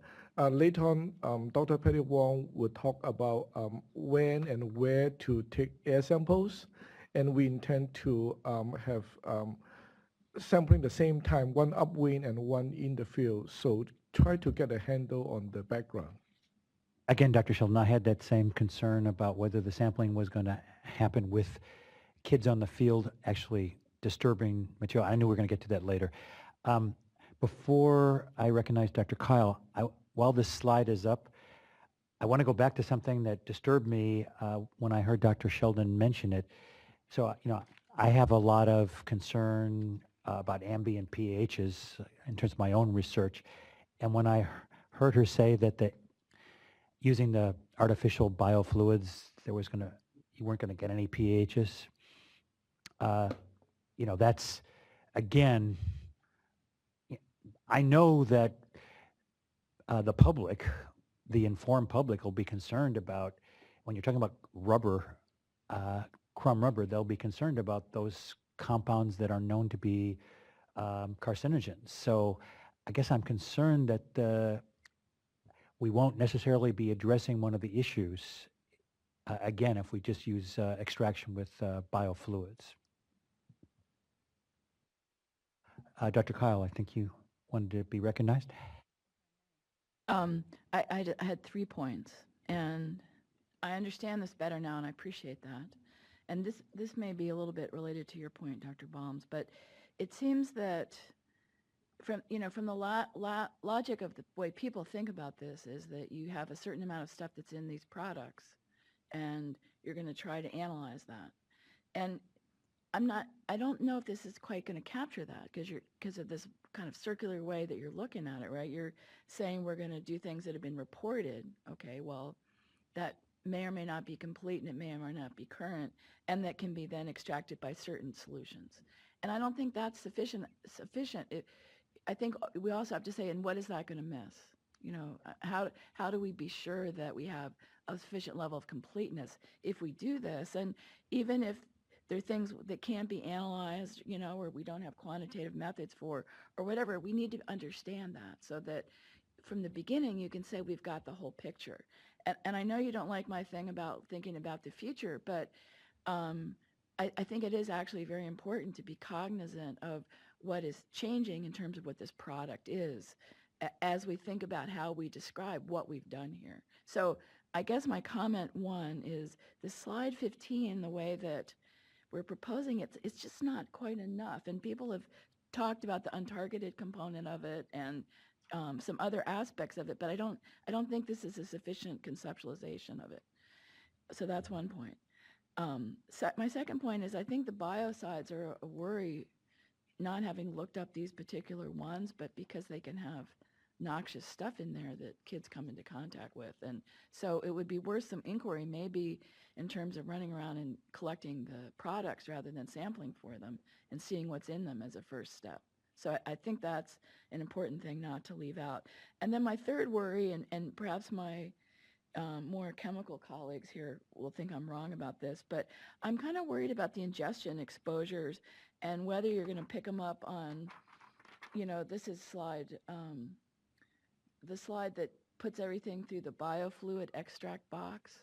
I mean, what about kids that are just ingesting some of this stuff? Are you going to pick that all up if you're doing your analysis through the biofluid extraction? I'm not sure you will. And you know, little kids can eat a lot more stuff than you might think, as you well know better than I do. And so it seems like that would be a particular concern, given that this is a children's exposure audience here, that when you put this stuff on fields, children's and adolescents. And so it seems like that might deserve perhaps some separate consideration. I'll just try to address your first concern.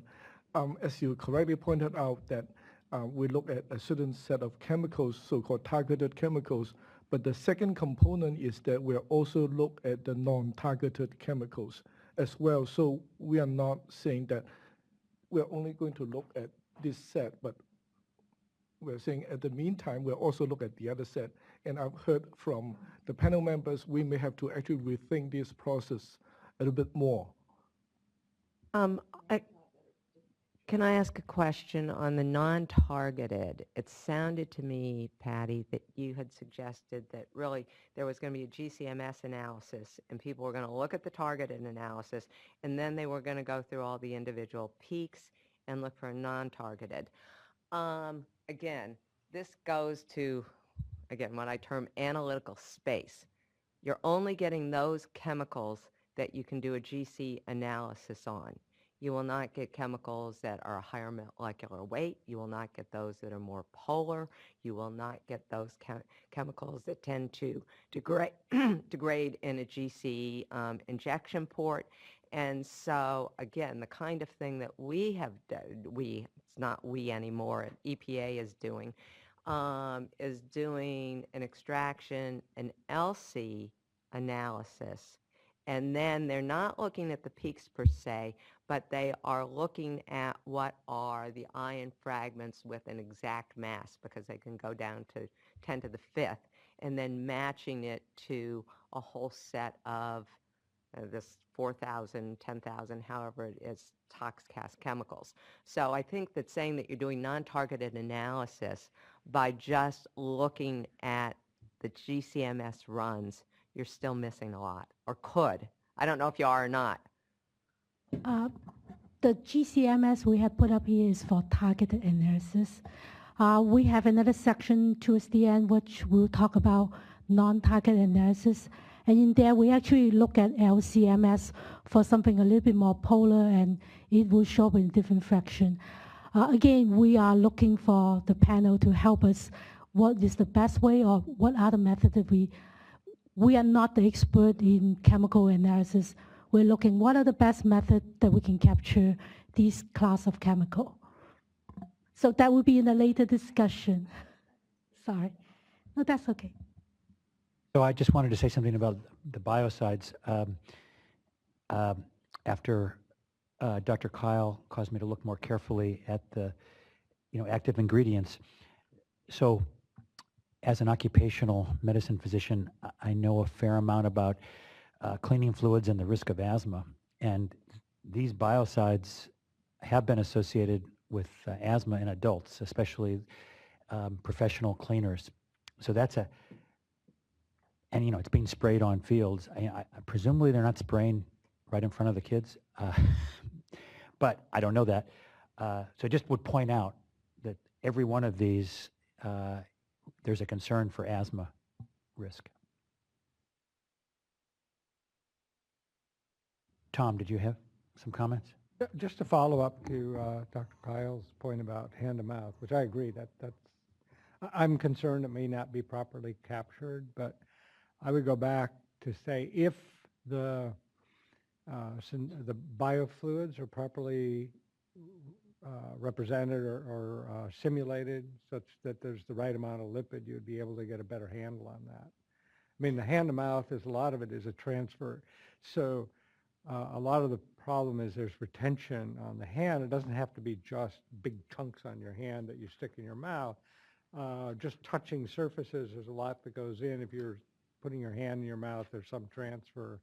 We have some understanding of that, but at this level, at sort of the modeling or screening level, I think we can get a handle on that. If we do have some sort of a lipid screen in this, it'll give us insight on that. It won't get it right. I mean, we can't really get that right unless you go out and in the field and actually take samples from people. I don't think we're going to be able to do that. Dr. Bennett? Yeah, this comment might be more of a hazard identification concern, but when you look at Appendix C1, it looks like the health effective concern is primarily whether or not it's a carcinogen, but I think for, kids, developing kids, we're also probably really worried about endocrine disrupting compounds, and I think it would be important to note that. And then following up on what Dr. Baum said, I think, evaluating all the compounds also for their asthma potential and potential neurotox would be another endpoint that I would think you would be concerned about. But I was just worried by looking at Appendix C1 that the range of health endpoints in helping to select the chemical. We are not just looking at carcinogenicity. Okay. We're Okay. looking at the whole shebang. And then I had one other small comment on the TO17 when you're working with the laboratories that will be doing that analysis. I think it's important to really, because those involve different sorbents in the tube and different ones are different for effective ranges, to really make sure that you know which ones you want to get most effectively and work to make sure you've got the right sorbents in the tube. It's just a note of This is in fact a question later on for you. Oh, okay, sorry. No. We have questions on what is the best method for collection, especially to trap the gas. So we have a group of questions later on as well. Coming up later. Do any other panel questions or comments? Believe it or not, we're running ahead of schedule. I would turn to staff about what they would like to do at this point. Because we could take an early lunch and get back early and maybe finish early. I don't think anybody would be too upset about that. So, back at 1? Back at 1. Okay, thank you very much. Okay, I think we'll get started with the afternoon session. And the director of OEHHA, Dr. Zeiss, wants to say a few words to start off the afternoon. Just want to say that I thought we had a very rich early session this morning, and I really appreciate all the comment.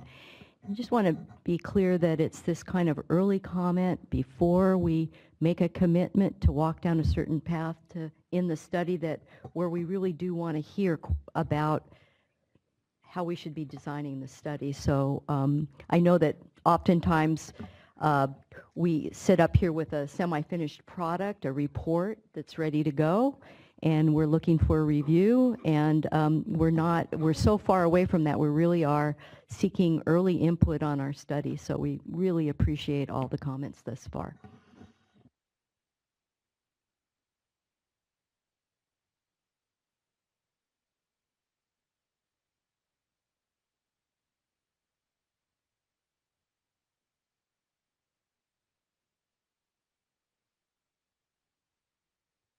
Okay, so I believe that Dr. Wong is going to again start us off with a presentation.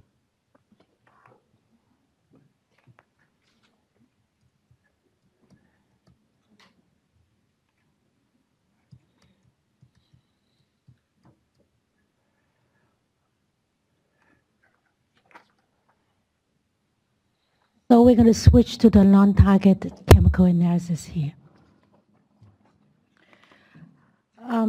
Here, this is the same. Okay.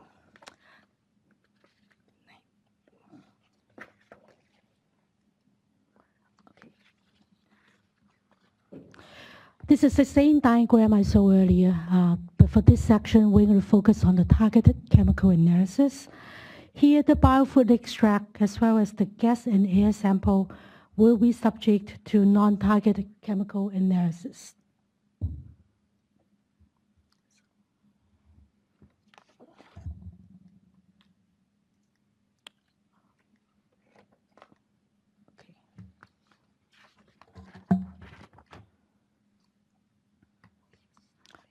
How is the next one? This one. Our slide is out of sequence.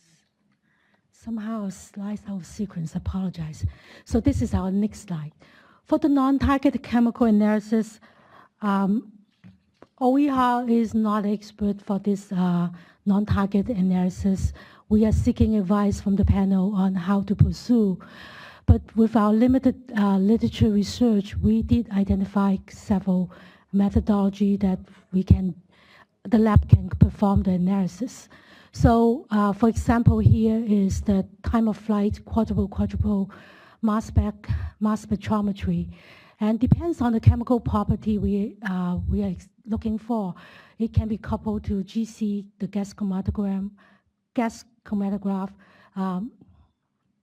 as well as the LC, the liquid chromatograph. So the idea is to look for and identify unknown peaks that is in the extract as well as in the air and gas sample. Okay. So we are looking for suggestions on how to conduct this non-targeted chemical analysis. Here is our question for the panel. For the non-target analysis, we understand it's a very labor and time intensive process.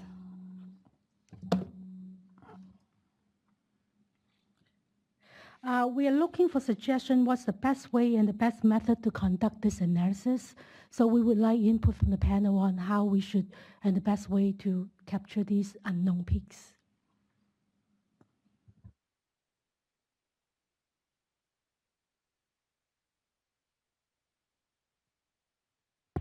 Thank you, Patty. I'm wondering if it would be appropriate just to define I'm wondering if it might be appropriate just to define this for the audience, this non-targeted, briefly. Yes, May I do that? yes, you may. Because I talked to someone earlier who thought it meant something completely different from what we mean, so I thought maybe it would be good just to say that when we talk about non-targeted, it means we're looking for things that we don't know what they are. That's using a method that will find the things that are unknown, whereas the targeted analyses are the ones where we're using methods where we think we know what we're looking for. So I'm sorry if it might be redundant, but I think it's kind of obscure terminology, you know, if you're not used to it, I have found in talking to people about this, so I guess that's why I brought it up.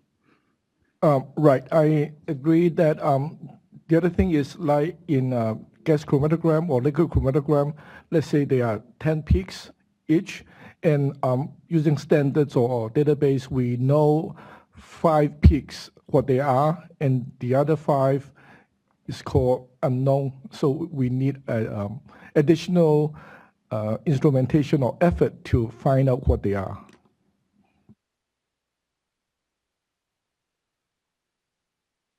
Dr. Bennett? I think there's really two different things. There's kind of what you're talking about where you have the unknown peaks and then you can go to libraries and the libraries can try and guesstimate what peak that might be, but it's not a complete confirmation.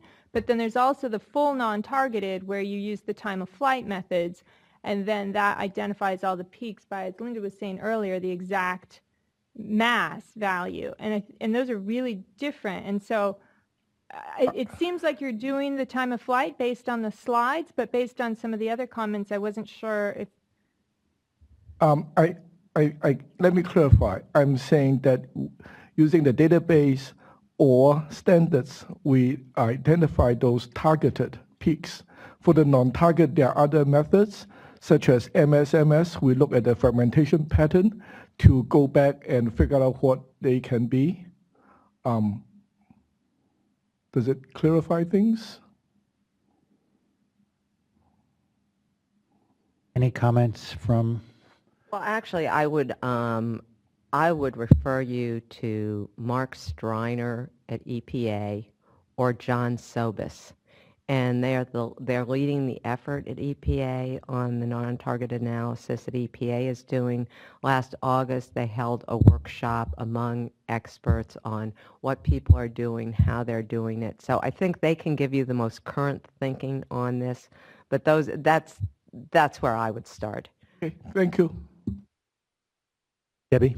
And if you want to look a little closer to home, Tom Young at UC Davis is actually doing work on an EPA grant. And he's been in touch with Mark and John, and he was at that conference. And so he's a little closer to home.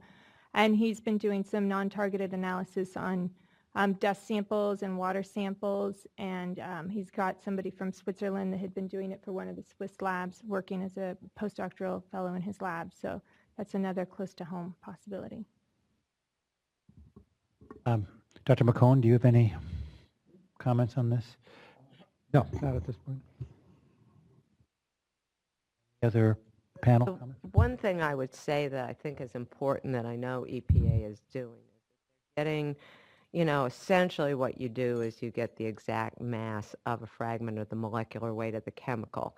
And again, because they have all of these tox-cast chemicals that they know the formula and the exact mass, they are actually trying to match those masses with those chemicals that they have suspected health concerns. We just thought that that was a good place to start, because even if you get the exact mass, then how do you relate it to something? And anyway, that's one of the ways we're doing it. I don't know what your guys are doing, but Well, I mean, the thing is, I think our guys are sharing libraries with yours, and so there's these big libraries with all of the exact masses, and I know that depending on the chemicals, some things are easier to identify than others. So if it's got a chlorine or a bromine or one of those, then it's more likely to have an exact mass match, whereas if it's just carbons and hydrogens and some of the other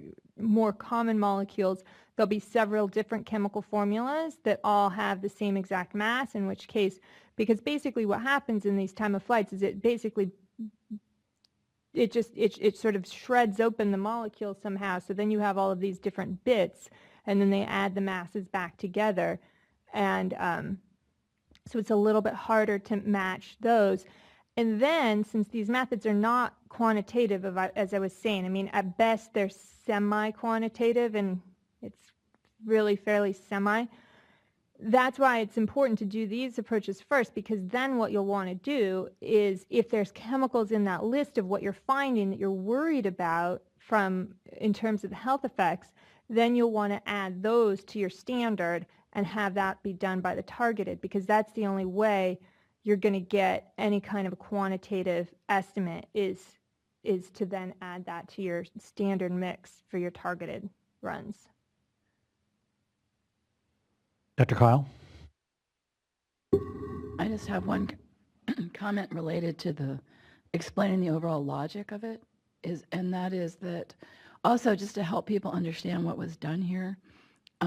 If we think about not just prioritizing the work, but characterizing it in terms of how much unknown stuff did you find compared to what you knew before. It's kind of another step in understanding this problem to say, oh, we found X number of these kinds of things, maybe more or less of what you might have thought. But it helps to fill in another part in what's there, what are we getting exposed to? Is it toxic, et cetera? And I think characterizing that way helps people understand the whole process in a way that inspires some confidence potentially. Can I comment to Amy's comment? Of course, Dr. Marty. Yes, thank you very much for saying that, because I don't want people to get the idea that we can magically figure out what all the chemicals are and magically know what the toxicity is, because there are enormous data gaps on the toxicity side as well. And the non-targeted methodologies aren't a panacea. You can't figure out what everything is with those. I'm glad you had a chance to say that important point.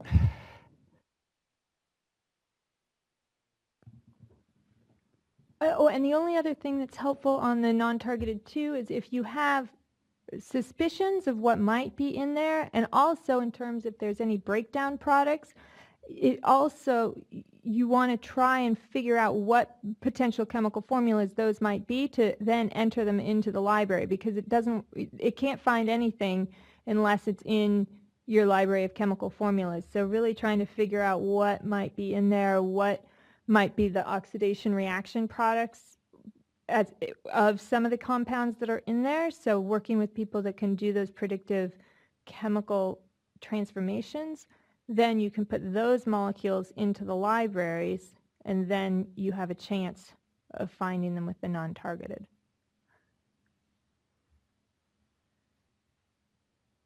Any other comments from the panel before we move on? Okay, I think we should move on. The next presentation is also from Dr. Wong. Thank you. You're doing all the work today.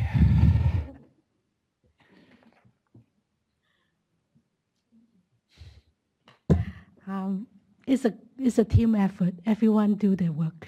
I just happen to be the one speaking. We're going to talk about field sampling now. Yes. Oh, and So before you know- start, Oh, sorry. I'm just reminded by something that OEHHA's council told us at the end of the morning session. Would the panel members identify themselves whenever they speak, just so the people on the webinar can know who's talking? And there's no court reporter, so the transcript needs to know who's talking. So, thank you. Sorry, go ahead.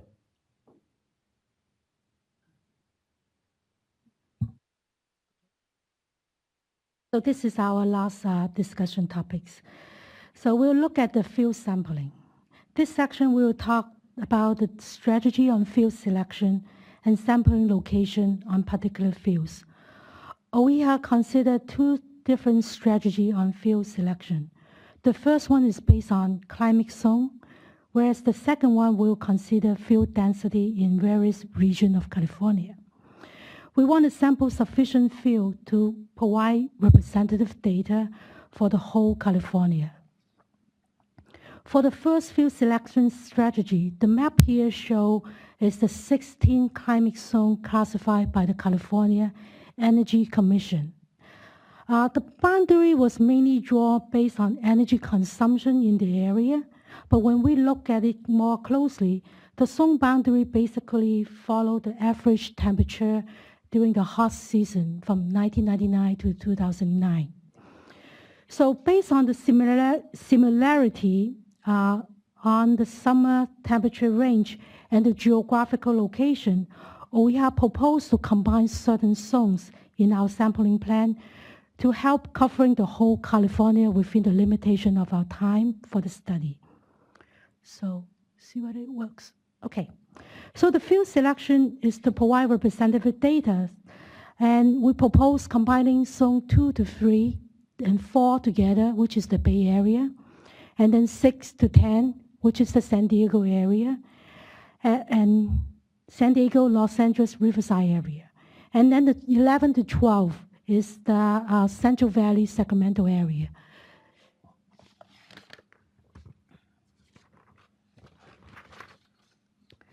So the table here on the right on the slide actually show the number of field in each zone when we combine the zone area. And luckily, we have at least one field per zone. And you can see there's a very low density in certain zones. Compare the Bay Area and the San Diego area actually has a very high density on field. And these are all synthetic turf field with chrome rubber infill. OEHHA proposed to sample more field at the high density area compared to the low density area. So the other alternative is to prepare the sampling plan according to the field density. The higher number of field will be sampled at higher density, and the area which is actually representing area with higher population potentially exposed to these synthetic turf field. So it will provide representative data to address the public health concern. So we will also select limited field at the lower density area, such as the Fresno area, the Mount Shasta area. We are looking for input from the panel on the basis of how these fields should be selected, and also any additional way we should consider when we're selecting fields.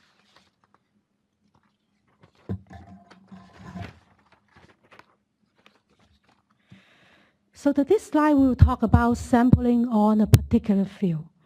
So we are looking for input from the panel here on how we should collect sample on various field types.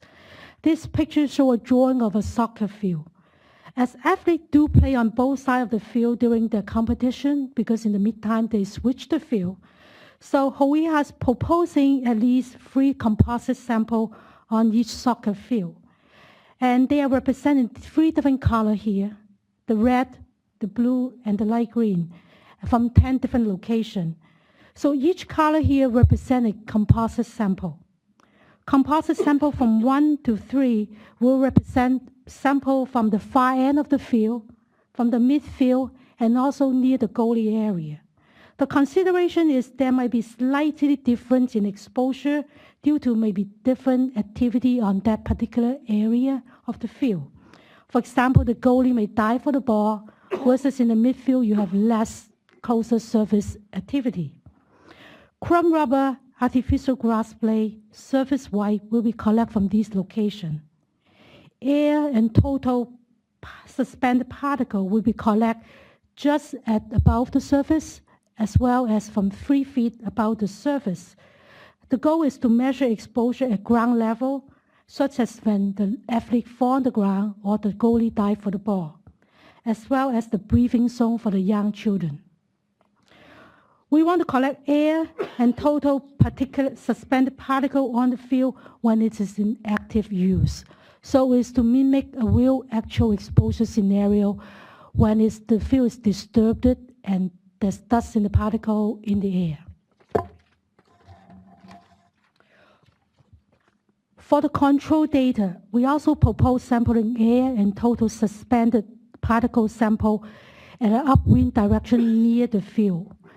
And before we start sampling, we propose doing an environmental survey to look for any nearby freeway, gas station, any certain structure that can contribute to chemical to be present in the crumb or as well as in the field.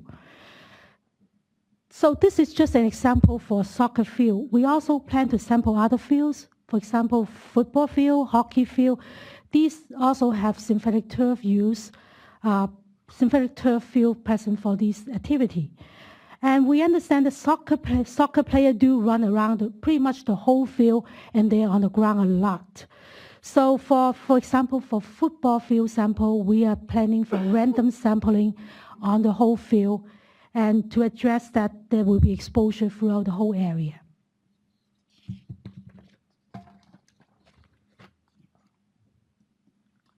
In summary, OEHHA proposed to select field based on either climate zone or field density or a combination. And also, the whole point is, the whole idea is to provide representative data for the whole California and under different environmental degradation or climate impact for the activity, and also for degradation of these field products. And also, we want to cover the exposure of these athletes. Also, we plan to sample at multiple sampling type, multi-sample type, including bulk material, air, total suspended particle, and also surface wipe for the purpose of exposure evaluation. Upwind control sample, upwind air and particulate sample will be sampled for control data purpose. And also environmental survey will conduct to make sure we identify other source of chemical contribute to the field sample. So we are looking for input on these questions. What are the best approaches to select field? Where is climate zone, North versus Southern California, coastal versus high elevation, and also population density, field density? What is the best way to sample? Fewer sample, more field, less sample, more sample, fewer field. So, apologize. And also, what's the best way to sample a field? Individual sample versus composite sample. And what is the best way, appropriate way to sample if we're going to go for composite sampling? And then we have another slide of overall question, what to capture what we haven't captured. So first question is, what is the media we should sample? We have proposed crumb rubber, artificial grass blade, surface of the ball that people play with, the surface of the turf, air sample, particulate sample. Do we miss anything? We should pay attention. We would like to hear from the panel. For collecting the vapor in the air, we have discussion about sumer canister versus the sorbent tube absorption. What is the best way to capture VOC? What's the best way to capture SVOC? Particularly, what material should be in the sorbent tube cartridge we would like to hear from you. And what is the best way to measure the particulates in the air of the field? We have a little discussion earlier. Different size of particle, chemical composition. And then what is the proper control? We talk about air sample control. How about our bulk material? What should be our control for our crumb rubber, for artificial grass blades? So we would like to hear any input and suggestion. With that, conclude my presentation of today. Thank you. Thank you, Dr. Wong. You know, because there are a lot of questions there, I think we'll take it one page at a time. So going back to the, maybe you could put the first, yeah, thank you. So I think everybody has that in front of them. And I know several of our panel members have relevant expertise. Did somebody have a hand up? Tom. This may be a bit rambling, but I think it's, we're trying to come to terms with. So this question of the best approach is interesting because the question is, what's your intent? Right? And how are people going to see it? So if you really want to maximize the likelihood of seeing something, you'd probably select it so you're going to get the hottest fields, the most, you know, the ones most likely to have a hit. That's not a probabilistic sample. It's not necessarily a representative sample, and the danger is people will interpret it as a representative sample. So if it's a sample that's targeted to maximize return or the likelihood of getting a sample, there'll have to be a lot of effort to make sure it's not interpreted as a random, strictly random probabilistic sample of the state. It may not be representative, or we may actually, there may be a possibility to assess that. I think the same question ties together with two, which is the same thing about, well, if you take fewer samples at more fields, you get a lot more coverage, but you're likely not to get as many hits, particularly if you have some idea of where they're, like the areas where they're really warm, or you can physically inspect the field and it looks like it's older, disaggregated, you know, had an opportunity to loosen up the chemicals. So it might be wise to take more samples at a field that looks like it's going to have a lot of hits so we can really see what's there. But again, that means that it won't be representative of the state of California. And I think there's sort of a need to have both. So the question is, can you set this up so it oversamples the fields that are likely, but you would know, I mean, like the CDC does with biomonitoring. You oversample for the groups you need to get, but then you have the statistical tools to mix that in and construct it as a probabilistic sample. So with some cleverness, you might be able to get the best of both worlds. Enough samples that you could have something that looks like a random sample, oversampling where you're likely to get a hit, and the ability to get a clever statistician to tell you, oh, this is how you reweight that so that it becomes a probabilistic sample. Hopefully that wasn't too winded, but I think that's probably the best of both worlds if you have enough money to So speaking of a clever statistician, I'll turn to my right. Dr. Eckel. Okay, so just to I guess go off of that comment, I think, you know, if you're asking a statistician how should I design my study, how many samples should I collect, I think every statistician is probably going to give you an answer that it depends. And it depends on many factors, but I think one of the key things to first figure out is what precisely is your scientific question. If your goal is to be really looking at these factors that vary across fields, like the climate or the age of the field, you know, whether there are smaller kids or older kids playing on the field, manufacturer of the field, all these issues that vary across fields, then you want to take more samples across fields to get at that source of variation. If your goal is really to look at what's the effect of maybe where within a field or any sort of within field effect, you'd want to be sampling more within field. So I think that's my general comment, is that it really depends on what is the real goal of the sampling. And then again, I guess on the slide 24, we don't necessarily need to go there, but I like the way that you were going with that concept of going from the 16 climate zones to potentially collapsing down into a smaller number of climate zones, because again, if you want to get at the issue of climate and you wanted to do some sort of factorial design, for example, you need to have replicates within each strata And I don't know if you're planning to do a study where you're going to collect from hundreds of fields or if you need to have a smaller scale. So you need to make it a tractable design. You might need to collapse on some of these factors of interest. And if you are going to be only focusing, for example, on climate, you might need to control for the other conditions, like sampling only new fields, for example, or if you want to focus on old versus new and climate, you need to then take into account those two factors and look in all of the strata for that, let's say 5 by 2, so maybe 10 different levels.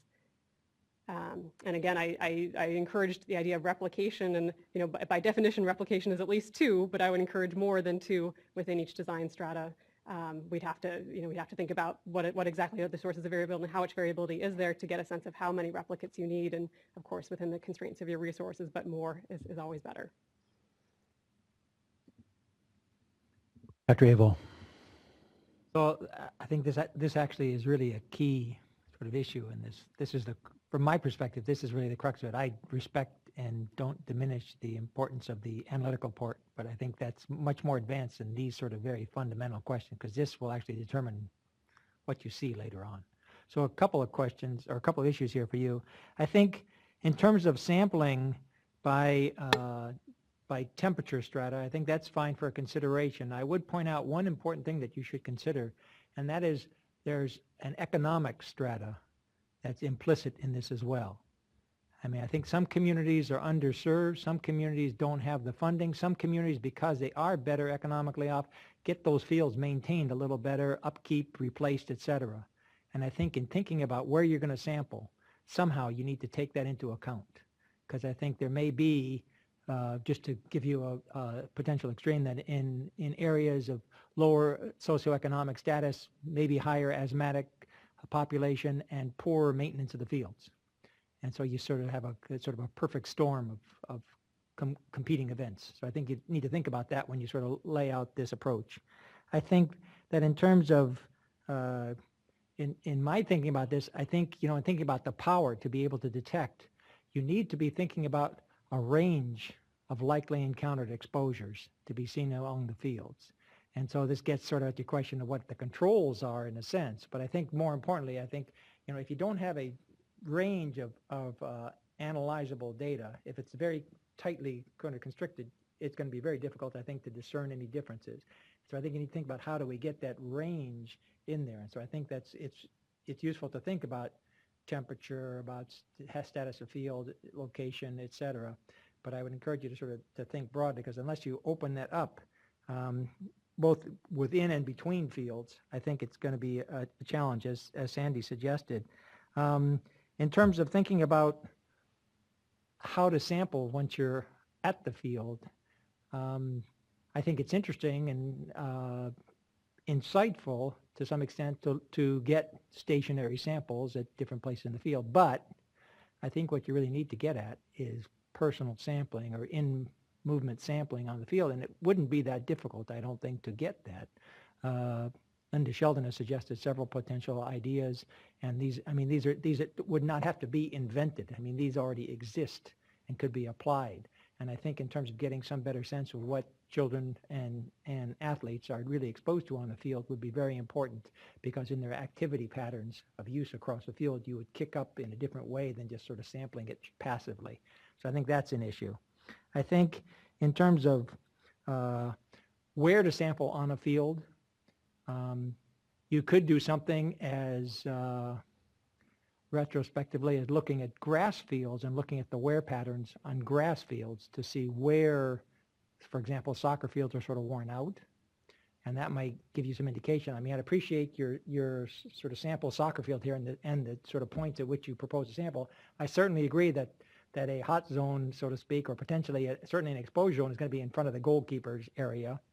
But I'm not so sure that, you don't want to sample something along the sidelines, et cetera, because that will tend to give you that range of exposure within a field, potentially, because it's maybe less sort of collision activity on the edges, but maybe not. I don't know. But again, I think, in today's current electronic personal sampling mania, it wouldn't be that difficult to put GPS samplers on a bunch of kids and let them run around on a field and just track where they are, where they spend time on the field. And you could recreate that on a map pretty easily and identify where the patterns of activity are on the field and say, here's where we want to sample, because here's where all the activity is for, a couple of games or matches, et cetera. So I think that might be one way to think about it, but there are probably other ways. I think that I agree you do need a proper control. It's not clear to me that a proper control is going to a grass field.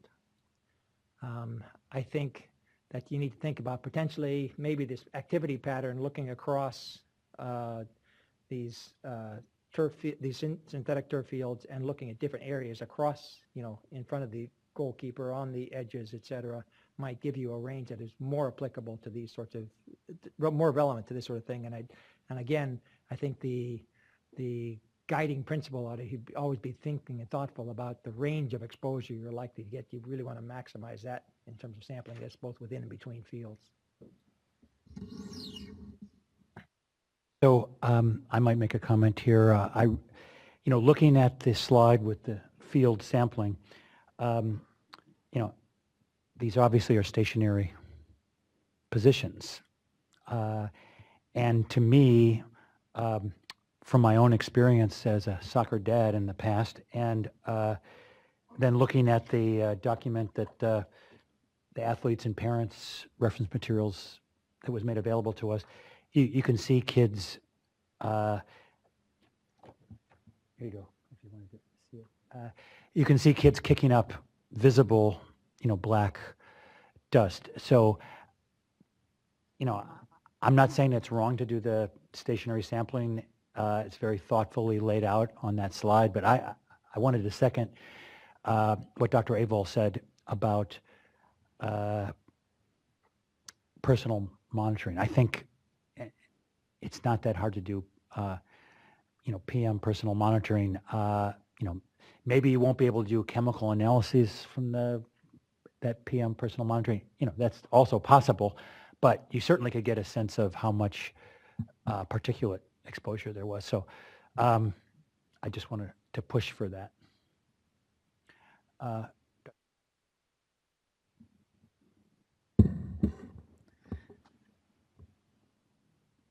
One thing that might help clarify it a little bit would be to, as we all think about this, what are your predictive and outcome variables as you're putting this together? Like what are you, when you're trying to think about what to measure, what are you thinking? How do you think these things are all going to be related? So it's not just a question of, where to sample, but what, how are you thinking? How are you thinking about analyzing that? So this issue about, is it the location or the activity that causes the exposure, for example, it's an important conceptual thing, whether it matters how well, first of all, is there much variability in the material on the field across the field? That would be one question. And then a second question is, even if there is that what would drive any potential exposure, or is it the activity? And with Dr. Baum's, I'm also having played soccer for a number of years. My guess is it's more likely to be the activity that brings all that stuff into people's breathing zones and in their clothes and in your mouth, and that stuff gets all over you if you slide around. And there's a lot of, it's not just goalies, people are tackling and sliding all over a field. And so when we think about the sampling, what we're trying to measure and how we think these things might be related, laying that out a little bit more might just make it a little bit easier to think about how to design the sampling strategy. And the other things that came to my mind that I'm not sure anyone has mentioned are the age of the material. That could also be something that would predict the exposure, and what the material was itself. I'm not sure if you're thinking about that when you're looking at the different fields, but there are different types of products and so on. You might want to try to capture that to see if that has any predictive value also. I think Dr. Sheldon was next, then Dr. Bennett. Yeah, I've got two comments. One of these things is, I know that you're on a very tight time schedule, and I know that that's a problem. But there seem to be a lot of questions that almost need to be answered before you can go forward with your study design. You know, can you go to 2 or 3 fields and find out what the variability is across the field? Can you take the P tracks and see people go across and see what kinds of PM that you're generating? The other thing is, this is my sort of second comment, is that, you know, the question is how do you look at, you know, potential heterogeneity on a surface and activity. And this was a problem we had when we were looking at kids and pesticide exposures.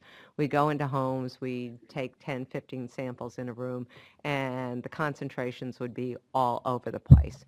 And finally what we did is that we put these, on some kids we put socks, on other kids we put little pajama bottoms, and we would let them go around for, you know, an hour and then, you know, collect that material and see what was happening. There was a great deal of variability, and we actually did this one time in a daycare center because all the kids were in the same room, but did their activities to make a difference. And I think we saw 2 things. First of all, you saw a lot more material on these bodysuits. And second of all, it did seem to be the activity, or there was a big difference between the kids.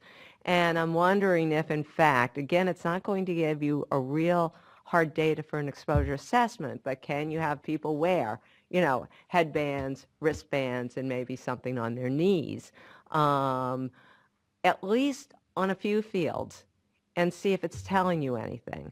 You know, but then I think, oh, I'm proposing that, and we know what happens. We all get the data back, and it seems to have more questions than answers. But I do feel as though you need a little more data in some of these areas to make those kinds of decisions.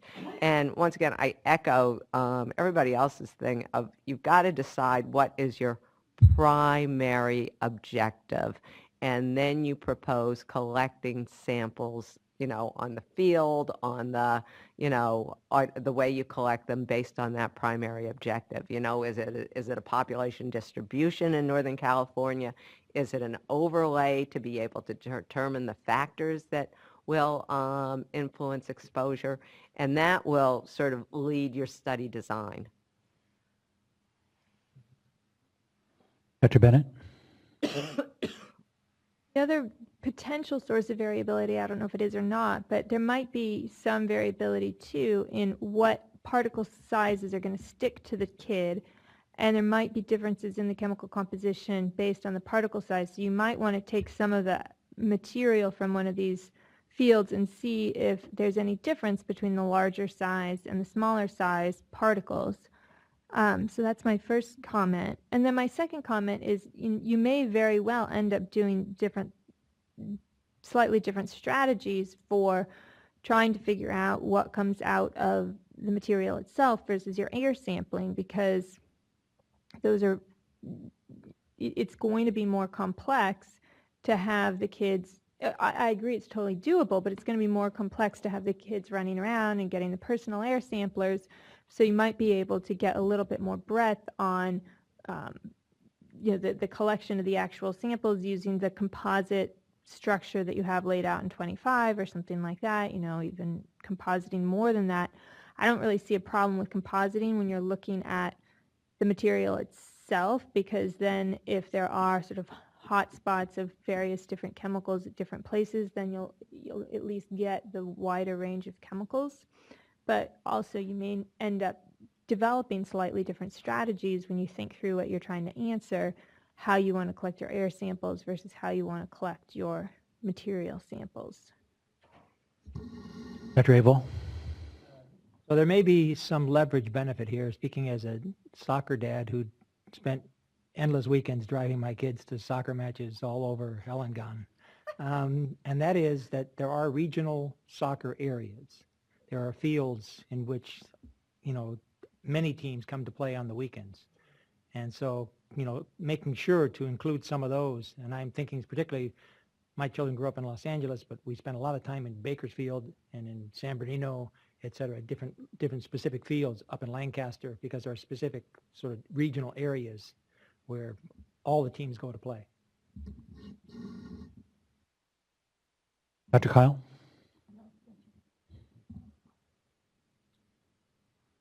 Oh, sorry. Tom, did you want to say anything at this point?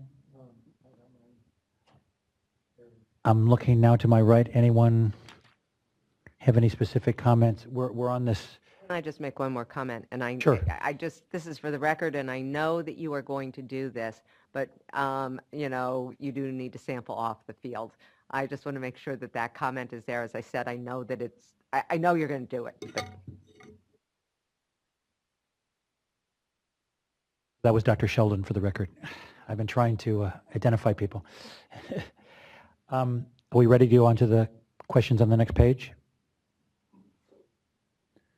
Okay. Does anyone want to start?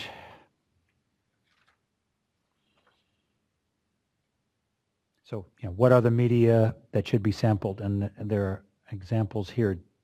Is there anything else that should be sampled? I don't know if this is a Dr. good Sheldon, idea or a bad idea. But when you talk about live samples of turf, again, I'm going back to the residential monitoring we've done. You know, people have tried drag sleds, they've tried puff rollers, they've tried surface wipes, and they've also tried vacuum cleaning. And I'm not sure that, at least in some fields, it might not be useful to vacuum the fields. You know, then there's always the question, does it really represent exposure? But it does give you an idea of what the particle distributions are, you know, what's there and what might come up. Again, it's a little hard, but I will also say that at least in residential environments, on hard surfaces, you're pretty good at getting data for the wipe samples. If you're trying to do carpet or something else like that, you often get a lot of non-detects, which I think that's one of the things you have to decide is, you know, can you, if nothing's there, of course you want to non-detect, but is it better to have data that you can measure and then sort of model or extrapolate with than not to have the data at all?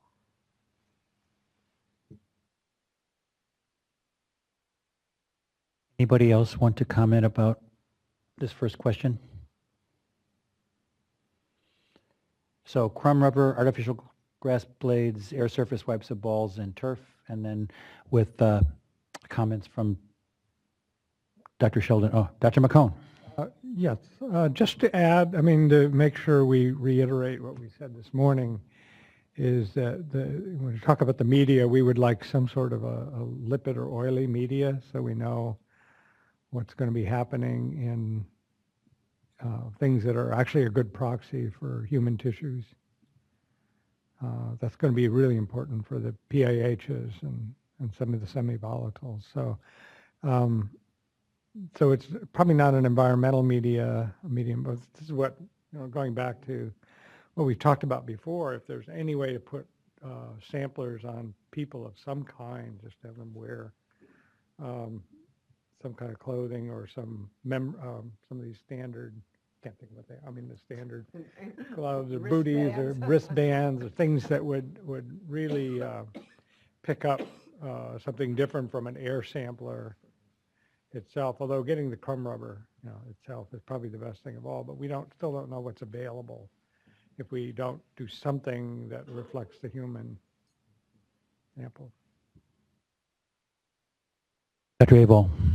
Follow up on Dr. McCone's comment. I think that's important to the extent that we can do some personal sampling, and these can be scripted activities. They don't need, you don't actually, and may be problematic to try and capture an actual team or game in progress, but you could certainly script such an activity and collect information. Yeah, you could have goalies, you know, dive. You could have tackles, fake tackles.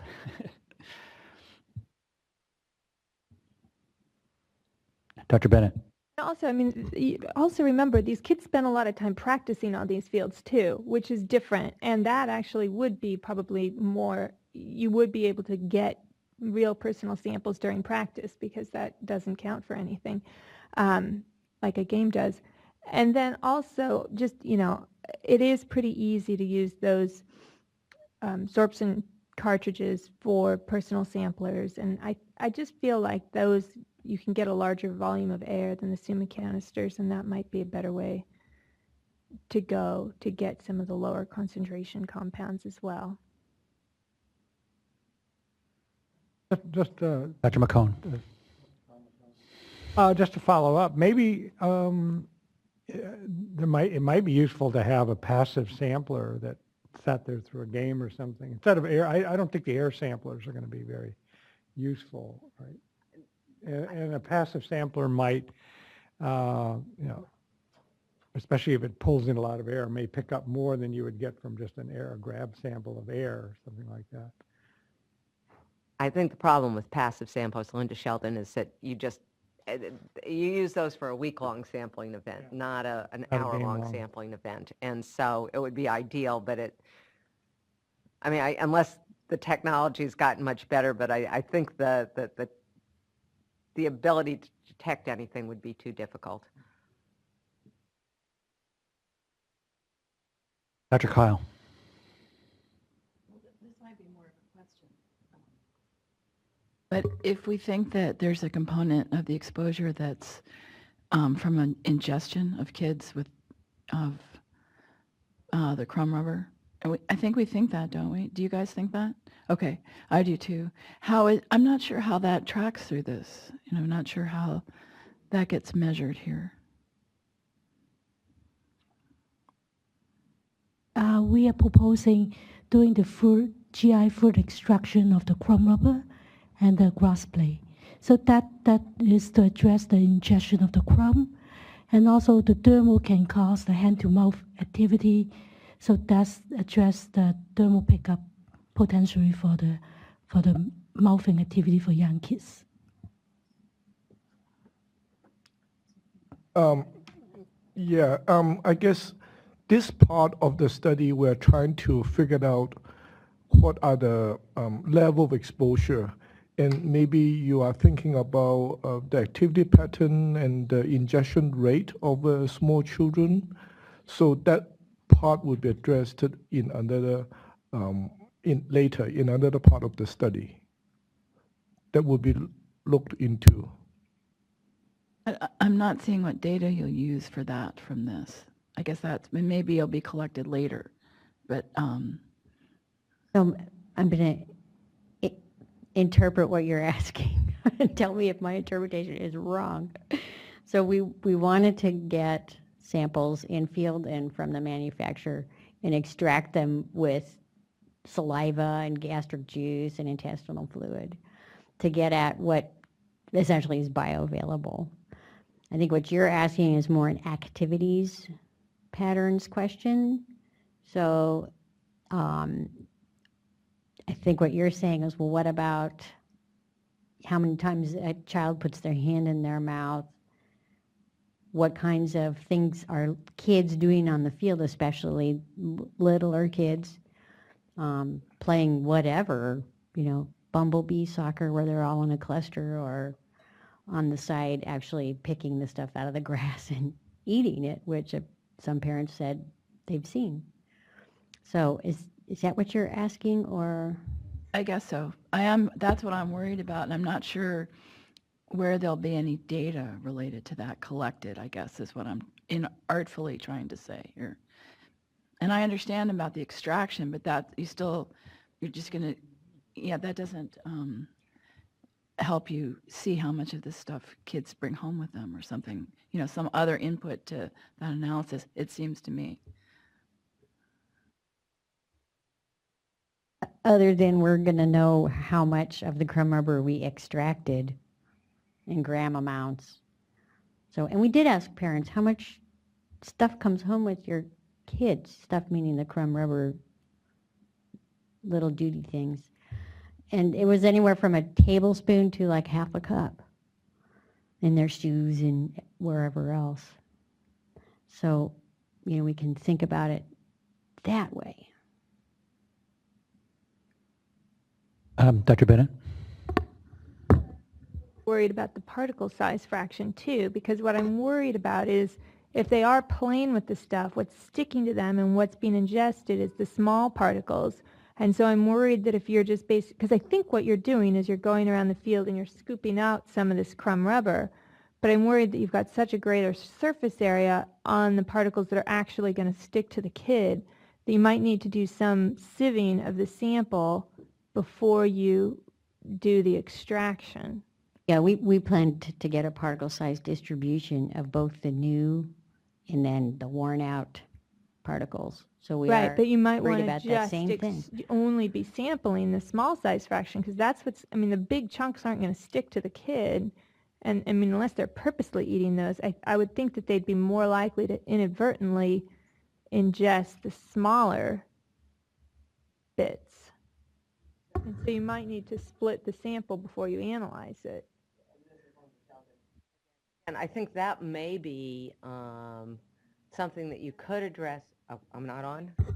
Well, okay. That you might be able to address, again, with a vacuum sample, because you can take that sample, you can fractionate it, you can begin to see what's in each of those fractions. And yes, in indoor dust, they've shown that different fractions, the availability is greater. Again, you may not want to do it on every field, but it will give you an idea of what's there, what's available, and there is some data on adhesion rates of particular particle sizes. Yeah, David Ting, try to answer your question somewhat. We intend to do a particle size distribution study on selected samples. But the other thing is the crumb rubber that I've seen, they are pretty small. So someone can be adherent to the skins. Injection should be a viable pathway. I mean, I don't have the physical dimension off the top of my head, but they're relatively small. Dr. Abel. Not to deflect the focus on sort of soccer fields, but the other aspect that was mentioned in the report and the planning has to do with, I think, younger children, sort of playground mats and indoor fields and so forth. And it seems like, I mean, I don't actually know whether that surface is exactly the same or different, or whether that's included in your map of sort of what the distribution is around the country and around the different counties in the state, and whether there's sampling going to be on a similar sort of percentage basis, or how that's an issue, I think. So we're in the process of collecting information of what other indoor field that is available in California. Unfortunately, most of these fields are a lot smaller scale, so we are talking to the industry, to the installer, to identify certain of those fields, as well as to look for any of those playground mats, or maybe like a gym setting in the university. So in the process of collecting data, the first set of data we can find has most information was the outdoor field because of the availability in California. But we are looking for the others types of field that we should sample, and it's in our plan. I don't think I'm going to tell you anything you haven't already thought of, but of course with very young children, we sort of have a, sort of a combination of challenging here. For the large-scale soccer fields, we have higher rates of play, activity, collisions, et cetera, larger bodies and so forth going at it. With the young children, we have also much more sensitive developing tissues and organs and systems, but of course they're not presumably slamming around on these little elementary school sort of play mats, et cetera. But I think so it may be a subset of special sampling, just thinking about that and not integrating that into the larger soccer field sort of scenario. Dr. McCone?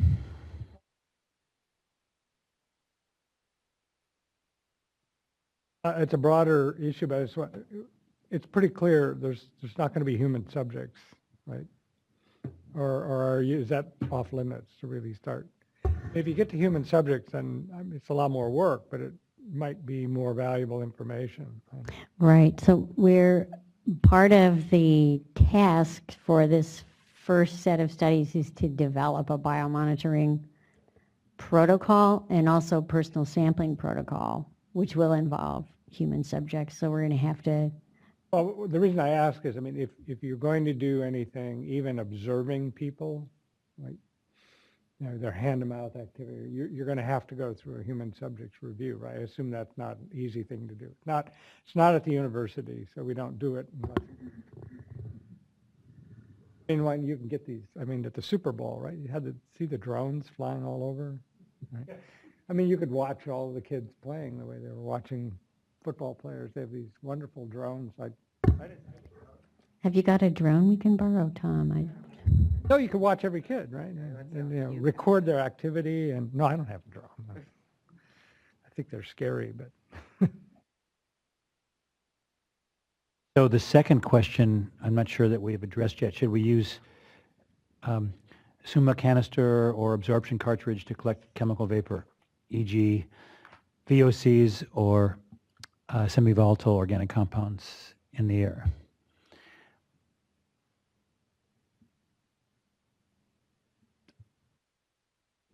Dr. Avol? Yeah. I thought we had actually commented on that, the concern about the sampling duration time for detection limits for the absorption cartridges. Any other comments? Well, actually, let me clarify that with the absorption cartridges, you can probably get a fairly rapid flow rate through them. It was the passive monitors we were talking about. You know, with a summa canister, it's probably very difficult to do a personal sample. I guess you could put something in a backpack and then have a something, but I see that as problematic, and therefore, you know, you probably want to go with the absorption cartridges if you are considering some personal samples. Dr. Bennett? And then the other thing to note is for the SVOCs, though, there's the certain cartridges that you use for the VOCs, but then there's other cartridges that you use for the SVOCs. So I'm assuming that you're talking about using both. Yeah.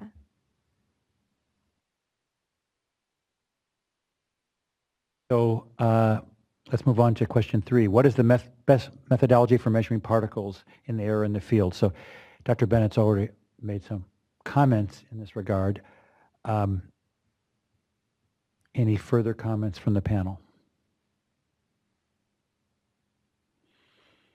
I mean, again, as Dr. Avol said, I'm not telling you anything you don't know, but you know, size matters with regard to particles, so you have to be very careful. And you've expressed interest in ultrafines. You know, ultrafines are harder to measure, but they're not impossible these days, even with personal sampling devices.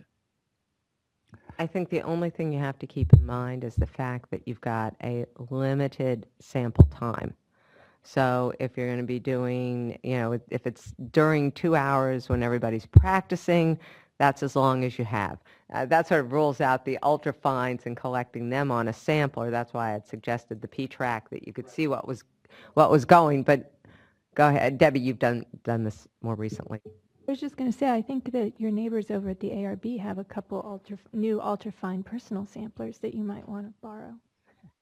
That's what I was actually referring to. But is there enough, I mean, don't you have to collect the sample for longer than just an hour or two?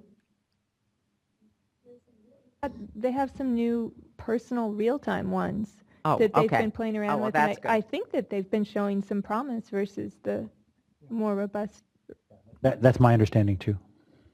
There's been a lot of recent work done both at EPA and at South Coast Air Quality Management District, looking at the new generation of sensors to look and see for the new particle sensors what actually works well and could be, you know, directly used. So you might draw upon that. Yeah. Ron Williams' lab at EPA or Andrea Polidori's lab at South Coast Air Quality Management District. Yeah, I would second that. They're both of those labs have been carefully looking at these new sensors, and so you might have something that's both good and affordable.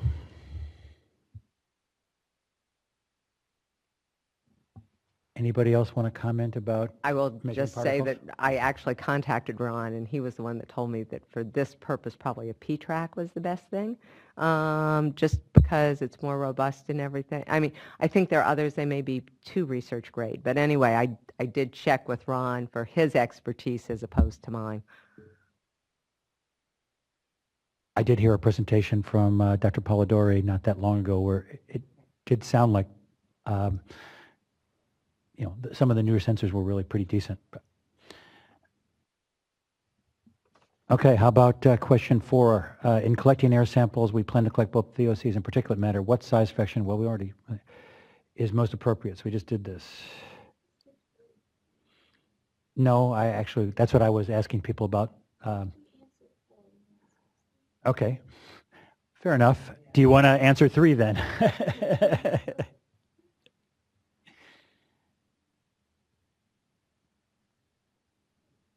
I don't know if we have anything further to say, but I do think consulting with experts with regard to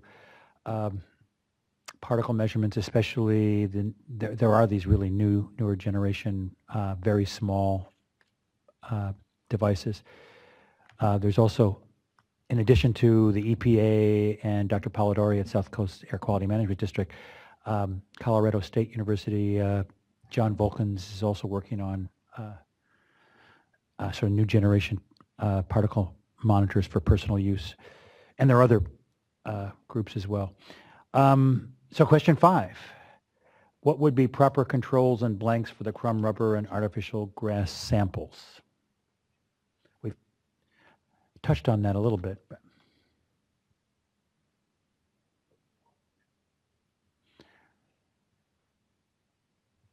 anybody have further thoughts? So on this, this is Debbie. Are you basically asking us if we think we should use grass and dirt or some other material? Is that what we're being asked? Would staff want to clarify what they're asking for? So basically, we are looking for any background information background data we should compare to our crumb rubbers data or the grass blade data collected on field. I think it's fair to say that at least one of the other studies, you did wipe samples from a grass field located nearby.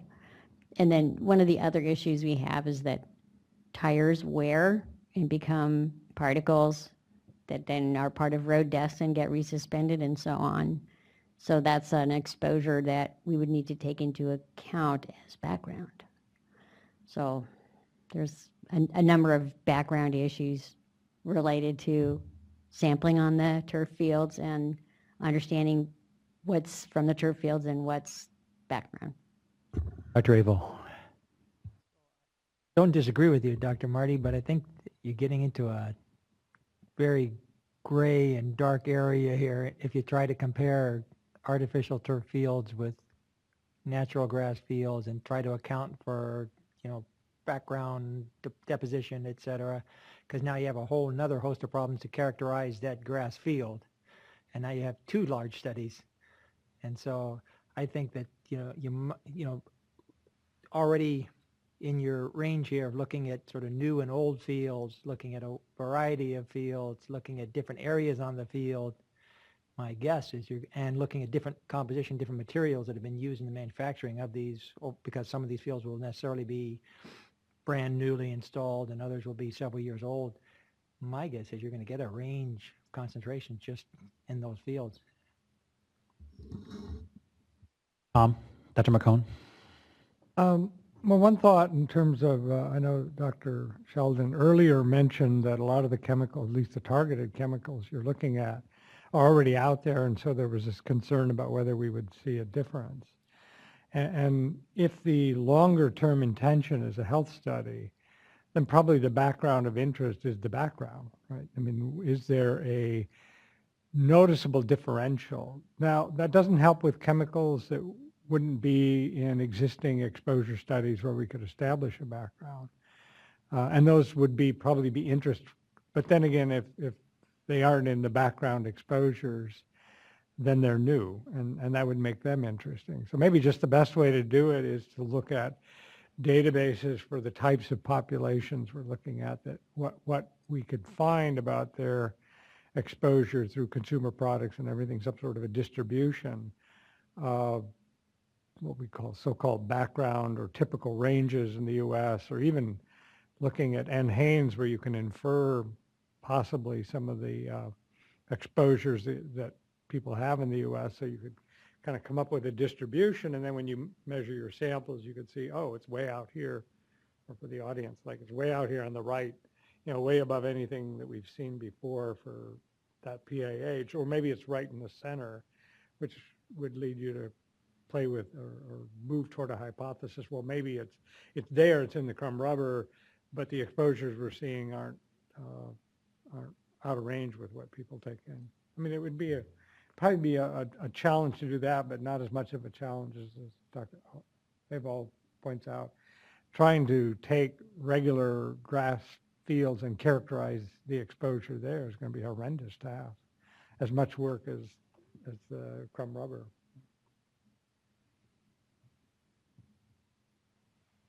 Any other panel comments or questions relating to this page, this slide?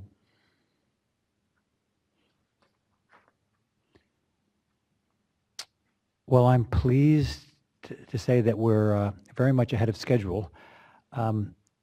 We're due for a break at 3, and then we're going to have public comments. But if the public commenters that I know about, there are 2, are here, I think we could move to public comments. And if any, so the 2 commenters that I have, and I don't know who was first, looks like we have a 3rd one, and a 4th one coming up. So I have a Kelly Watts and a Robina, I'm trying to read the Sewall, and then a Dr. David Teeter. And it's standard for Kelly PA public hearings to have 3-minute time limits for presentations. So if you would try to keep your comments to 3 minutes, but I think, especially since we're running ahead in time, after you finish your comments, stop and we'll see if the panel would like to ask you any further questions about your presentation. So you are, thank you.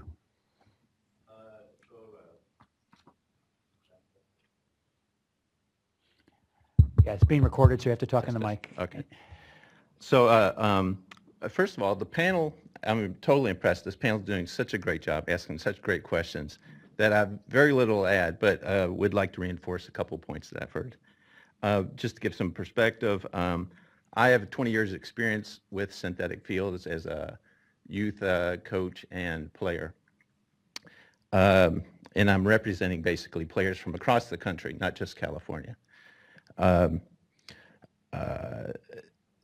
This is a 3-year study, and I would like to see potentially some reports come out more frequently than at the end of 3 years or even once a year. And this would be in regards to findings as well as the process. That would be helpful to people. Also, I would like to have the public be invited to attend the sampling of the fields as well as potentially the laboratory testing. And we'd also, we'd love to see this panel stay in touch with what's going on with your input and follow-up. Just a quick, I'm sitting there jotting things. I know I got 3 minutes, so I'm just going to sound a little hodgepodge. But first of all, carbon black, it wasn't listed as a potential chemical concern. It makes up, as per the OEHHA, it makes up 38% of tire crumb and is considered a carcinogen.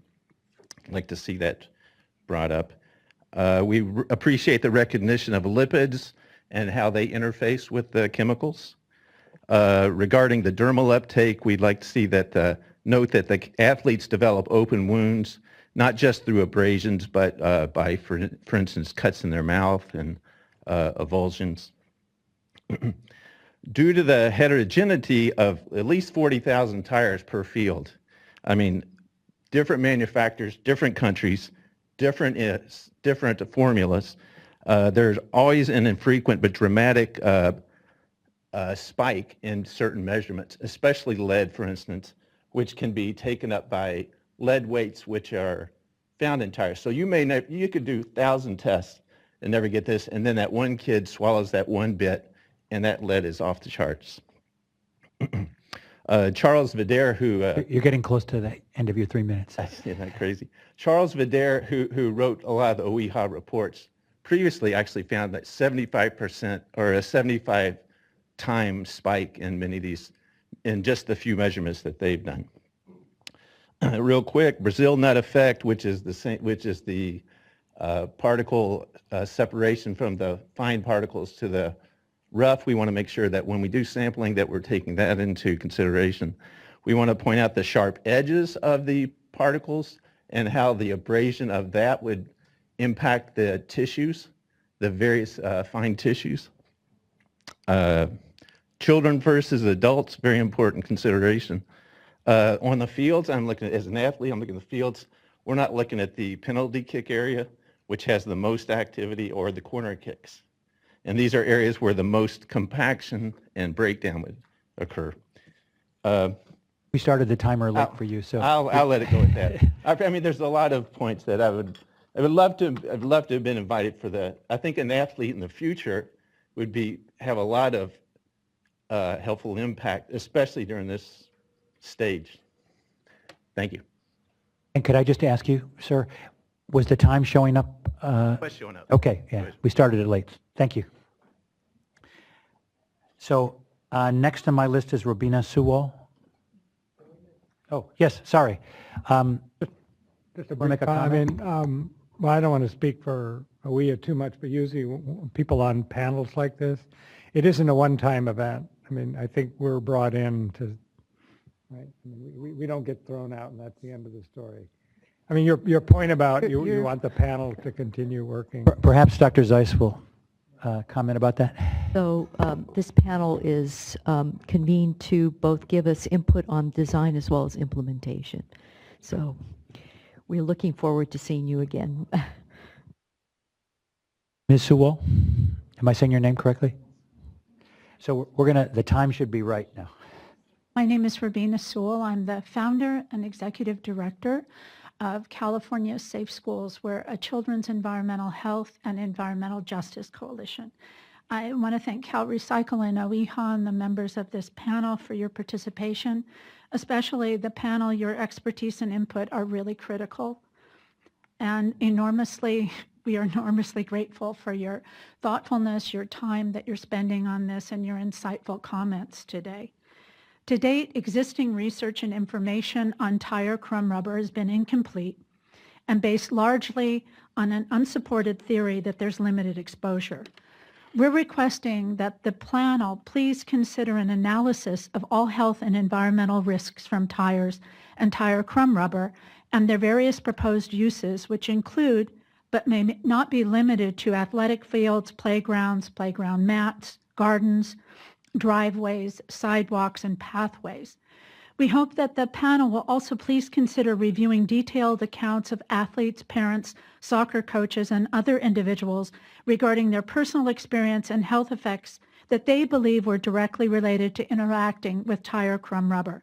Examples include allergic reactions, various cancers, hormonal and neurological disorders, and burns that were sustained when temperatures on the field exceeded 140 degrees on hot days. We look forward to the panel creating a full and comprehensive study that addresses new questions and concerns, tackles the gaps in research, and please have it include the synergistic and cumulative impacts to health. Because of the tire shredding process into crumb rubber, as was stated earlier by the acting deputy, there are very unique mixes and mixtures of tire crumb at each field, and the tires are manufactured throughout the world.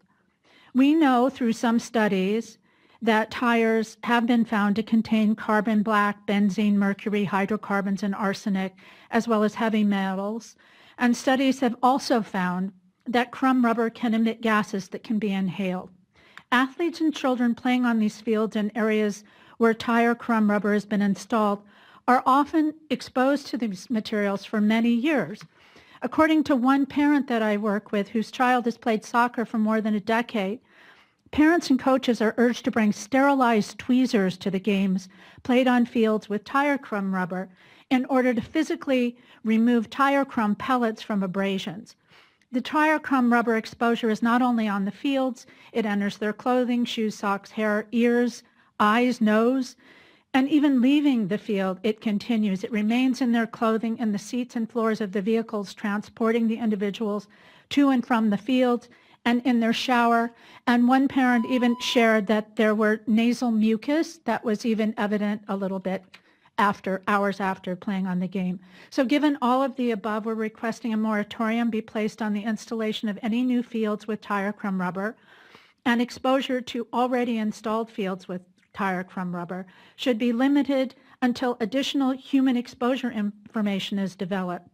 We respectfully request and urge the panel to discourage continued funding for installation of tire crumb rubber fields while the panel is coming up with a study plan.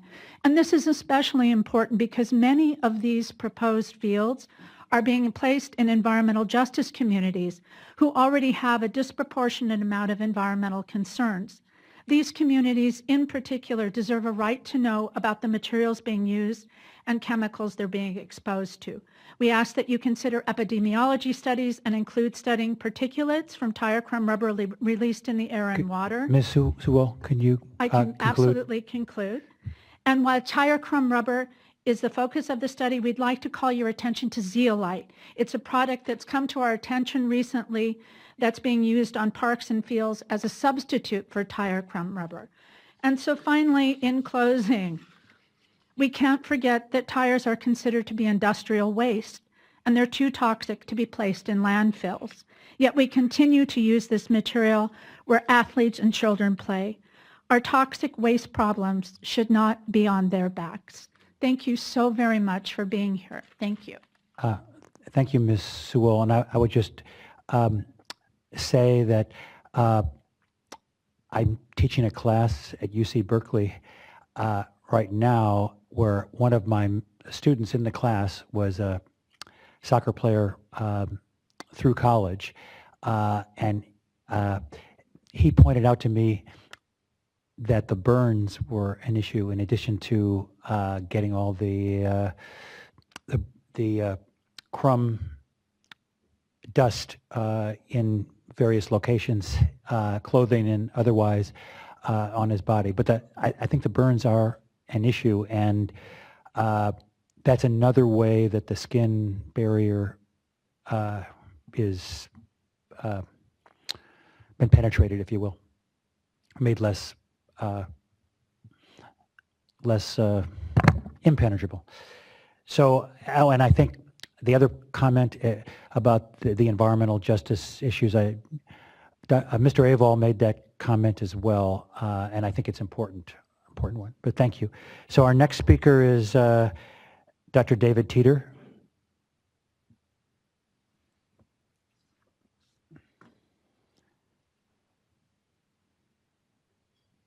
Good afternoon. My name is David Teeter. I'm an environmental engineer, a registered professional civil engineer with 25 years of environmental consulting experience in all areas of environmental remediation, water treatment. I spent the last 5 years working on synthetic turf issues. During this period of time, I developed the synthetic turf testing protocols and standards for the city and county of San Francisco, for the Presidio National Park, and for other clients. During that time, I've analyzed almost 500 samples of synthetic turf fiber, crumb rubber, and other infills. By analyze, I mean total extraction of metals, SVOCs, VOCs, and aqueous extraction too. I'm here because I'm concerned as a taxpayer that on the current path that this report will not lead to conclusive results. I do believe very strongly that they need to do total extraction to at least find out how much heavy metals and how much carcinogenic pHs are in the materials before doing either whatever kind of bioextraction they want to do.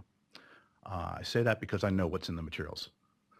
I think if you look at metals quickly, you will find out metals really aren't an issue of concern in crumb rubber. I have never detected metal, any metal other than cobalt, above any residential soil screening level. Never. I can't say that the same for other infills. Previous commenter mentioned zeolite. I've seen zeolite with arsenic levels exceeding 40 parts per million. I do believe that, from my experience, I would recommend that the panel focus on carcinogenic pHs. I have done risk assessments on this to try and find out from a receiver's point of view, how much pHs should I allow my clients to accept when we're buying a new infill. So we did a risk assessment looking at dermal and oral exposure, not air. And then basically developed a soccer-specific exposure scenario using EPA, DTSC approved exposure factors. And the real problem here is, like, you go from total, well, what actually gets to the endpoint? And that's and the way that we tend to do it in remediation is use relative availability factors. And those are very, very lacking for PAHs, carcinogenic PAHs, in chrome rubber. You can kind of approximate that like how you might do pHs in a high carbon content soil. But I would urge that they look at comparing the risk from exposure to plant on chrome rubber to soil. We found that it was equivalent, arsenic and pHs in soil versus pHs in chrome rubber. I would also ask the panel look at Chinese tires. Chinese tires have hit the market. They've taken over or are taking over the replacement tire market. They have different levels of pHs. And those tires will be hitting the chrome rubber right now. One last thing, two small things. Looking at respirable particles, I really think it's important to look at background air toxics such that you can actually detect a difference between what's over the field, what's the background level.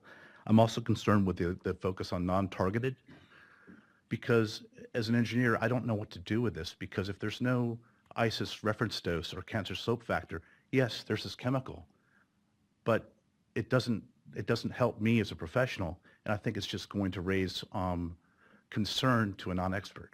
Thank you very much. Questions from the panel to Dr. Teeter?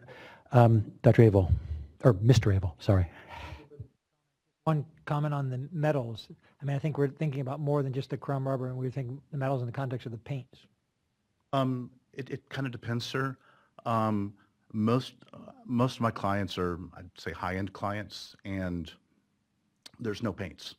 The lines and markings on the field are actually colored fibers, up to 7, 8 different kinds of fiber, which are stitched into the fields. I have analyzed the paints. One of my clients, Presidio National Park, we're immediately downstream, immediately below the field, is a very sensitive spring. So we looked at actually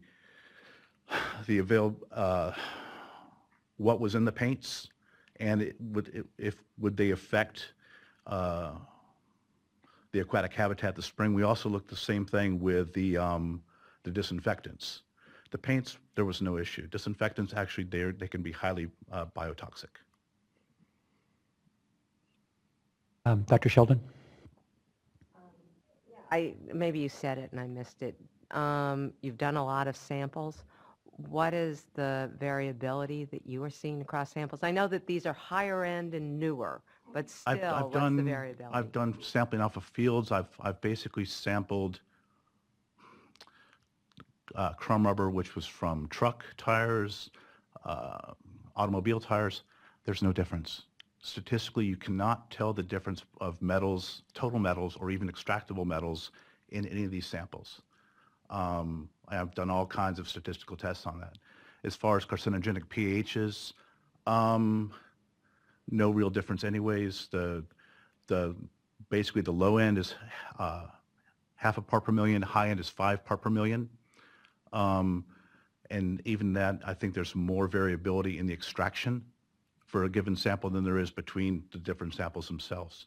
My main concern, though, is that we have tested imported rubber, which had almost 1,000 ppm of benzoate toxic equivalents. So it's like I don't have that much concern about domestically sourced chrome rubber. I do have concern, though, is that rubber that's going to be out there 3 years from now going to be the same rubber as we have now? Thank you, Dr. Teeter, and I think that goes to Dr. Kyle's concern about the future. Our next speaker is Nick Lapis from Californians Against Waste.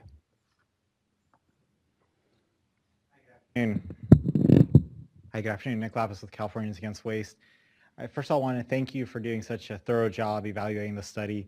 We really appreciate the effort you are putting into this, and I think everyone on both sides of this issue would really appreciate getting a complete answer, a definitive answer to the question of are there health risks from using this product.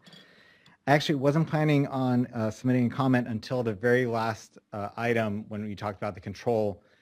It seems like you're not really planning on using a control for the research, which would make it very hard to make any statements about the effects of the crumb rubber.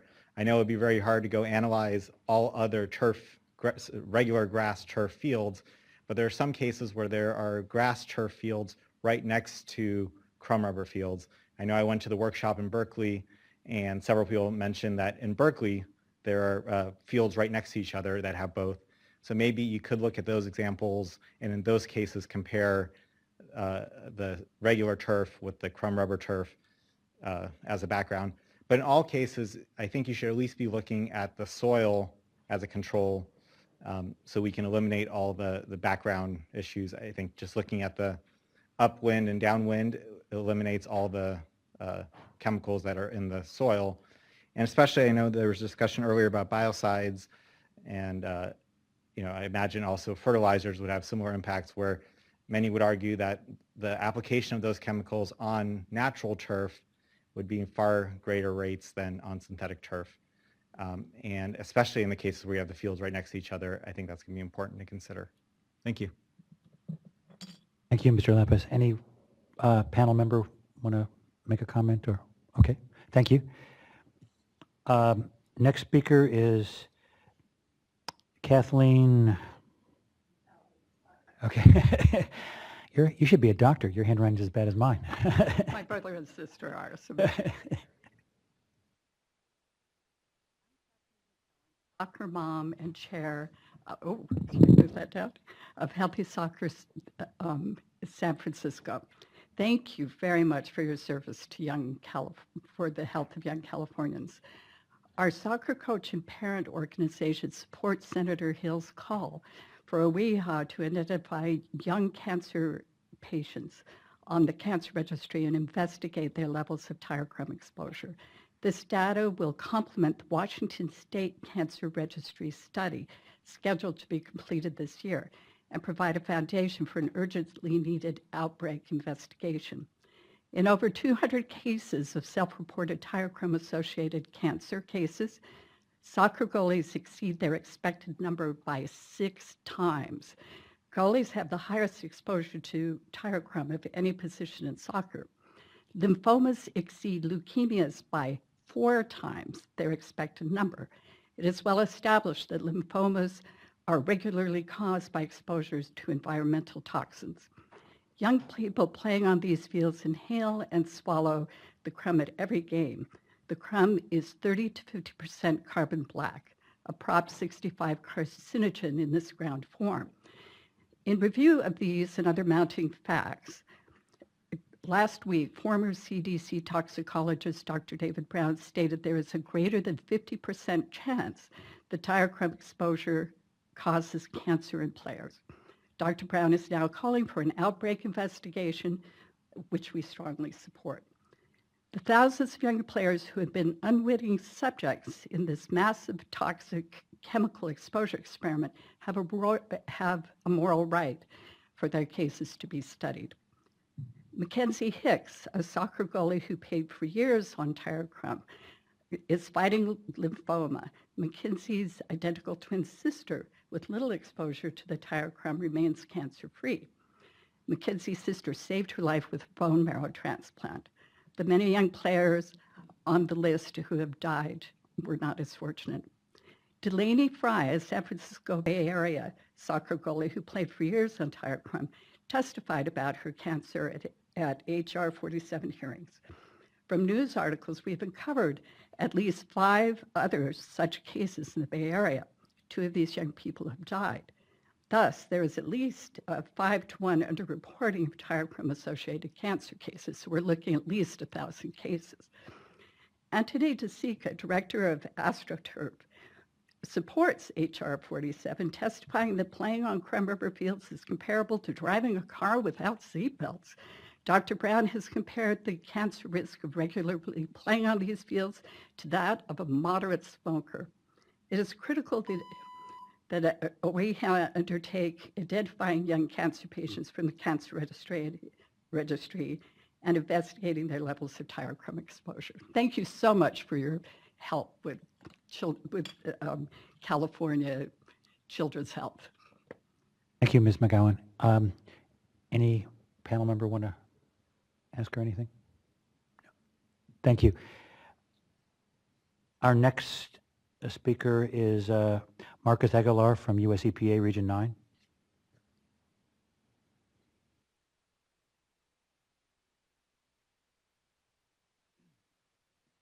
Good afternoon, panel. I want to thank you again for calling this panel to have a chance for the public to have input on the issue. There were a few issues I wanted to either reiterate or raise that other people have brought before the panel. I'll try and caveat these in different groups. First, I'd like to speak to the laboratory analysis portion of the study, is specifically the biofluids that are being looked at. I would like to ask the panel to consider the exposure scenario of blood. As several members have talked about, there is the potential through dermal abrasion for the tire crumb to be exposed directly to blood. So I would like to ask the panel to consider that as one of the possible biofluids.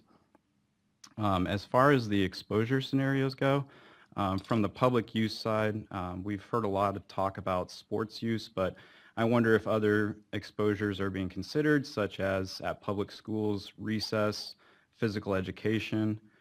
Also, there's been a focus, as far as sports go, of talking about soccer. However, several other sports use these fields, such as baseball, softball, field hockey, football, lacrosse, soccer, track and field, and weightlifting.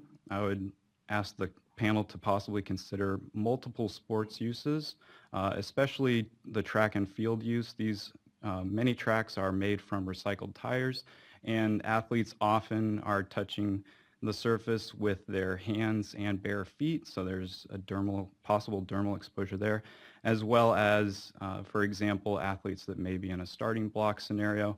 They would be in a much lower breathing zone than during a typical athletic activity. Also, I'd like the panel to consider the possibility of athletes that perform their sport year-round with, for example, in the example of a soccer player may play soccer in the fall for their school, during the winter season in an indoor soccer setting, during the spring season in a club setting, and then also in the summer as well in a club setting, possibly resulting in a year-round exposure scenario. Also, there's been not as much talk about the use of these materials in public parks. So again, another possible exposure route. Also, while we've been focusing on children and young adults, there hasn't been as much focus on adults. Adults do use these facilities as well, so in sampling of breathing zones, adult considerations may want to be considered. Getting back to the private use scenario, some panel members have mentioned that these materials are also used as a substitute for gardening materials, so there's another possible exposure scenario. And finally, as far as the chemicals of concern, I would like to reiterate some of the chemicals that other people have brought up, such as petroleum tar and carbon black that are predominantly used in the production of tires. Also, for heavy metals, I would like the panel to possibly consider heavy metals that are used in the catalyzing process, such as heavy metal salts that may be used in the polymerization of these tires when they're initially formed. Also, some other chemicals of concern, endocrine disruptors such as plasticizers, specifically things such as bisphenol A that are used in the production of tires. And that concludes my comment. Thank you. Thank you, Mr. Aguilar. Can I just ask one question? Do you have anything to do with the federal EPA study of this issue? I do not, no. Thank you. So our next speaker is Michael Peterson from Gradient.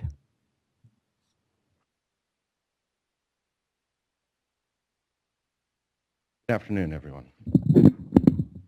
And thank you. I'll echo the other commenters and thanking you for devoting your time to this topic. It's obviously a very important issue. My name is Mike Peterson, and I'm a board-certified toxicologist with Gradient.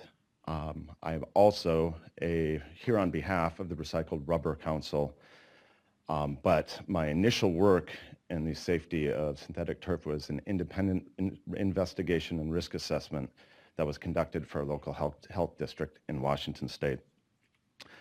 My primary comment here is going to echo, actually, I believe it was Mr. Lapis, stole my thunder. I would recommend that the panel reconsider whether or not to include some sort of sampling of natural turf in addition to synthetic turf. I feel like we often make a false assumption when we talk about chemical exposures from synthetic turf. And we talk about it like there's chemical exposures from turf and then there's no exposures to the alternative. And in the case of synthetic turf, that obvious alternative is natural turf. There have been studies that looked at exposures between the two surfaces and have found for PAHs as well as for metals, those exposures can be similar. So I think providing that context and a baseline for the results of this study is critical and really something that should be considered. In a related comment, as far as the field sampling, I think it is important, and I know background is mentioned, to consider potential background exposures. And in your field sampling and analytical methods, try to find some way to distinguish background deposition of PAHs, of metals from the atmosphere on these fields. Obviously that's tough. It adds difficulty to your work to figure out how to do this. But those are natural constituents in the atmosphere, and to ignore that as a possible source of these fields, I think is not a wise way to proceed. And finally, on the bioaccessibility studies, I agree that I think the total extraction studies are very necessary to develop those chemicals of interest lists.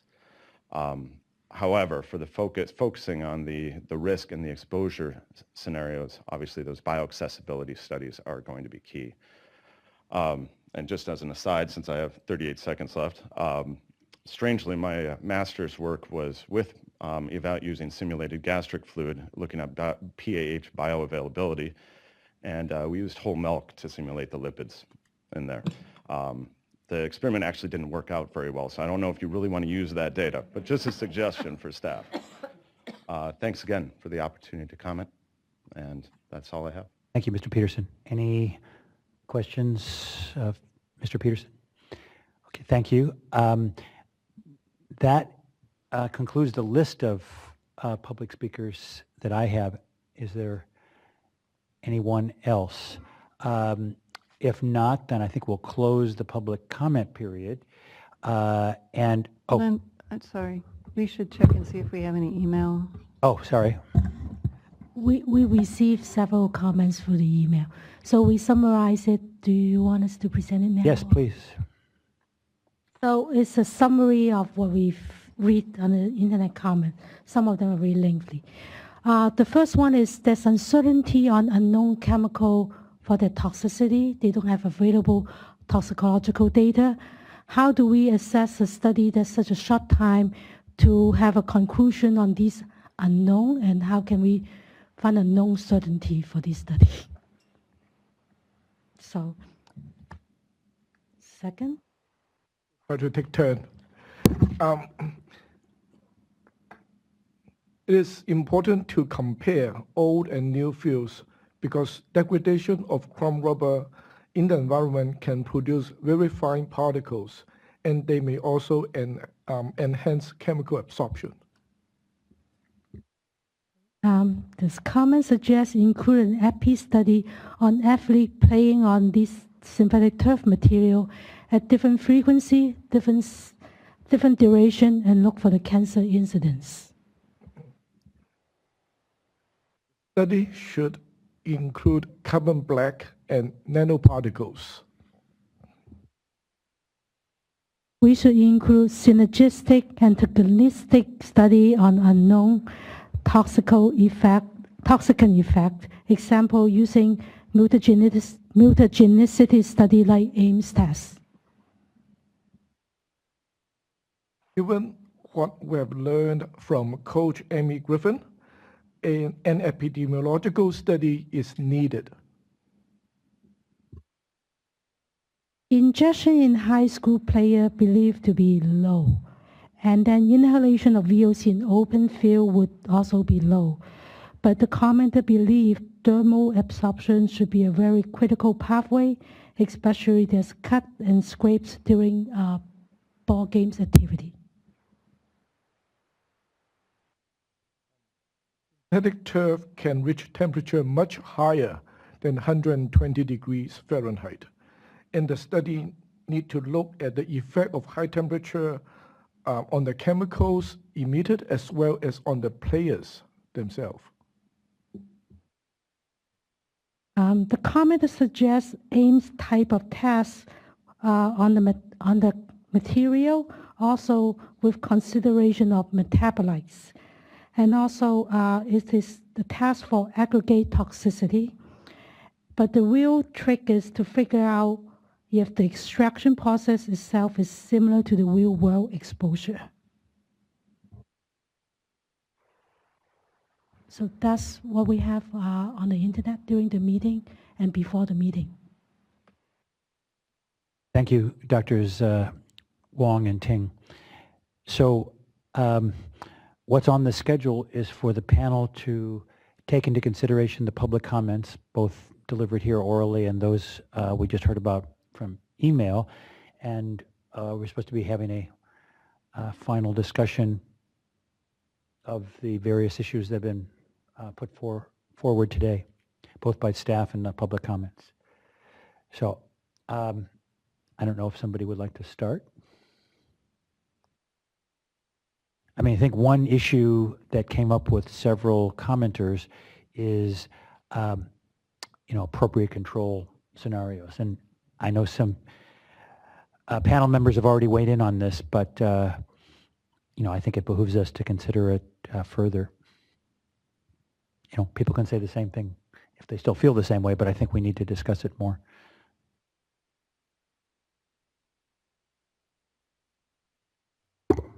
Well, I Dr. agree McCone. that I think there's, we didn't spend a lot of time on that issue.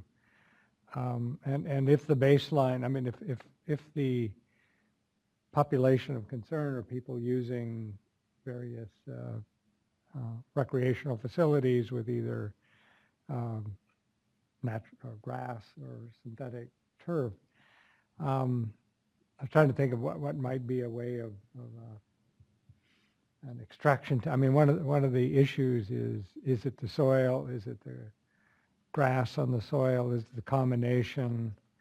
So it's an interesting idea. One of the things somebody brought up the issue of natural deposition, and I realize that's not just an issue. If you're near a roadway or near an industrial area where there's a high background of PAHs, they're going to be on any surfaces that you sample. And so this raises this question of, well, what's a control? Is it any grass field? Well, if you go into an inner city area with a long history of industrial, something near a town gas site, a playing field with grass is probably going to have a pretty high level of PAHs.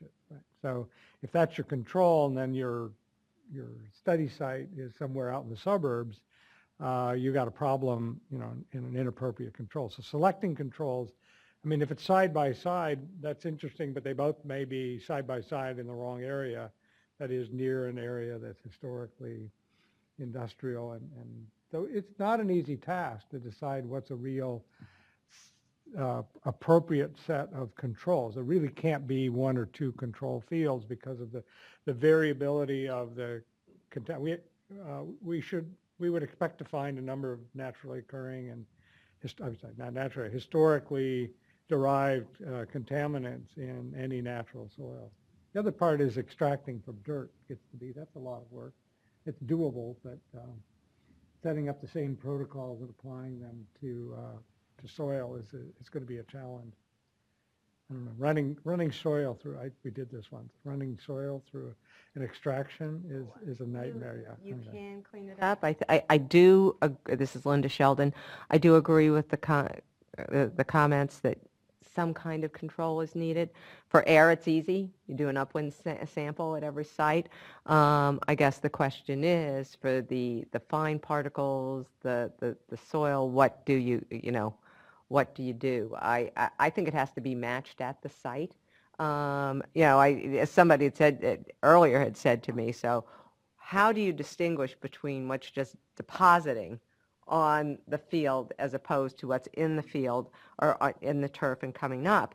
And I think the only way you can do that is sample in sort of polluted areas and not polluted areas. I mean, I would assume that if deposition was going to be a deal, there'd be a lot more deposition in LA than up in Eureka or wherever it is that's not really polluted. But I still think you need a match. And, soil, I don't know, but it's almost like it's the best thing, even though it's not good. It's not, I mean, we'll vacuum the soil. No, I don't know. That Aval, I mean, I think it's a tough question, as both of you have sort of raised. I would just exercise some real caution here because there is clearly an environmental justice issue in this. If you sample and use as your control in a community that's in a polluted area and come to the conclusion that it's polluted in both the grass field and the turf field, and so there is no difference, so it doesn't matter, I think you reached the wrong conclusion. But it's, Linda Sheldon, it's also the wrong conclusion to say, well, the turf field is really hazardous when, in fact, it's the area. That's really the question we're trying to decide is the turf field hazardous because of the turf? That Aval again, and so with that in mind, I think Tom's right that, picking 1 or 2 or 5 or 10 fields is, I think you have to be pretty thoughtful about how you pick this from a wide distribution, and maybe that's where the statisticians would come in to, make sure you get a range of these because it's going to be a difficult topic to set, that comparative note, that comparative number too. Another comment that I think we should address, we've already touched on it during the day, but it came up in the comments, is both oral and email comments about the non-targeted compounds, chemicals that might be detected, and then there's no tox data for risk assessment based on these. And I don't know if Dr. Marty would like to comment about that. Well, this is not an unusual situation, given the size of the data gaps on chemicals in commerce. So I think my opinion is that you should look for the chemicals. You should find what toxicity information there may be, but you shouldn't ignore that they're there. Any panel members want to comment? I would certainly second what Dr. Marty just said very eloquently. Also, Peter Agahi at EPA had done a journal article showing how many chemicals we had environmental concentration data had versus how many chemicals we had some toxicity data on. And there are really many fewer, there's much less information on environmental concentrations than things that have some level of toxicity. But of course, that's an exposure person saying, oh, they've got some toxicity data, and you'd look and say, but there are uncertainties both ways, and you still need to look and see what's there because that can drive the next sets of understanding what's toxic. For the record, that was Dr. Sheldon. Also, I might add that with some of the newer testing paradigms and data that are coming out, for example, in ToxCast, some of the chemicals that we might find in the non-targeted may have structural similarity to chemicals that we know something about, and that's something that's important to bring up. Absolutely. Any other comments at this point? Oh, Dr. Ting. I'm sorry. We've been reminded that we did not summarize one comment. This additional comment is that the person recommended that the project include animal studies to better understand risk. So I was going to bring us back to the sticky wicket of human studies. Several of the commenters ask about an epi study, and I'm fairly certain that OEHHA staff has considered this possibility and come to the conclusion that that's not what they want to do right now, and so I think we should talk about that. And I don't know if anybody from staff wants to lead, or lead off with why staff is not recommending or not planning on doing an epidemiologic study at this point. I can guess, but I'd rather hear from staff directly.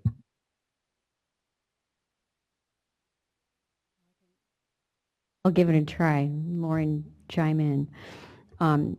So first of all, in looking at how would you get at the question of exposure to the turf fields by soccer players or any athlete, that's not a simple question to answer.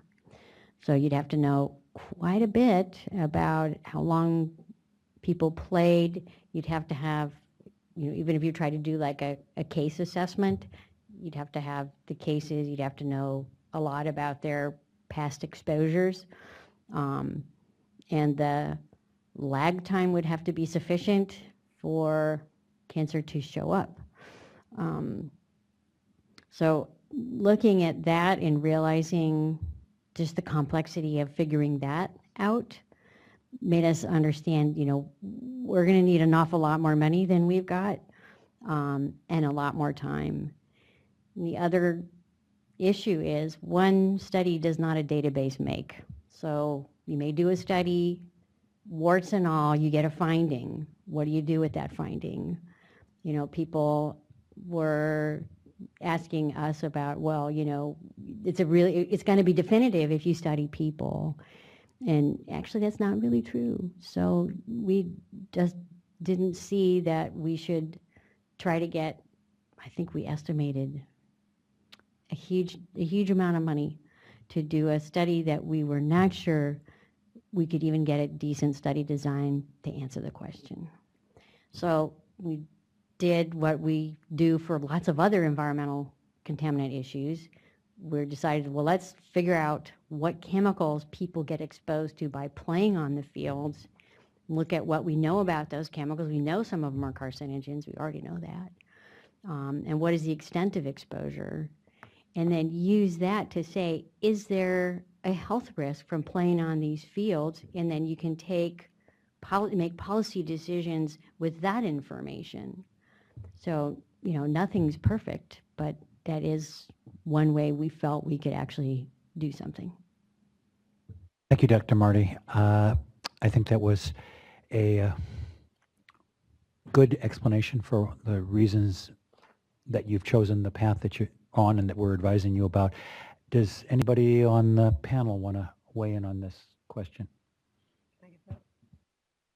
I just wanted to give a... Dr. Eckel. Yeah, Dr. Eckel, I want to give a statistical viewpoint here.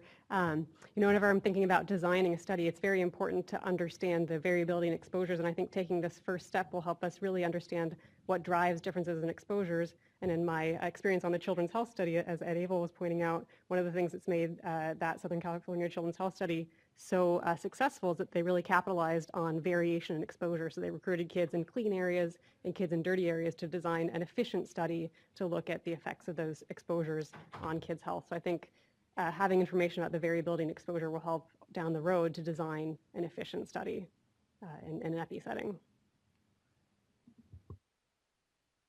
Dr. Kyle? Oh, Dr. Kyle and then Dr. Abel. Mr. Abel.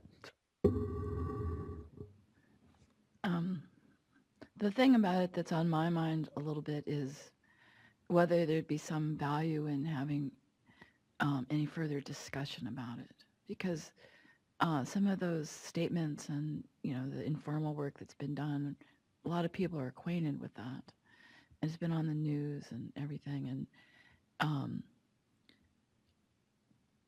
I feel like the sort of the reasoning behind why not to do it might,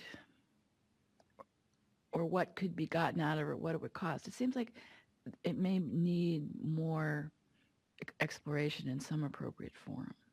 Because it does, intuitively, it seems like it would help, and I think a lot of what those of us who've worked on epidemiology studies and the complexity of that understand why this is really a big undertaking.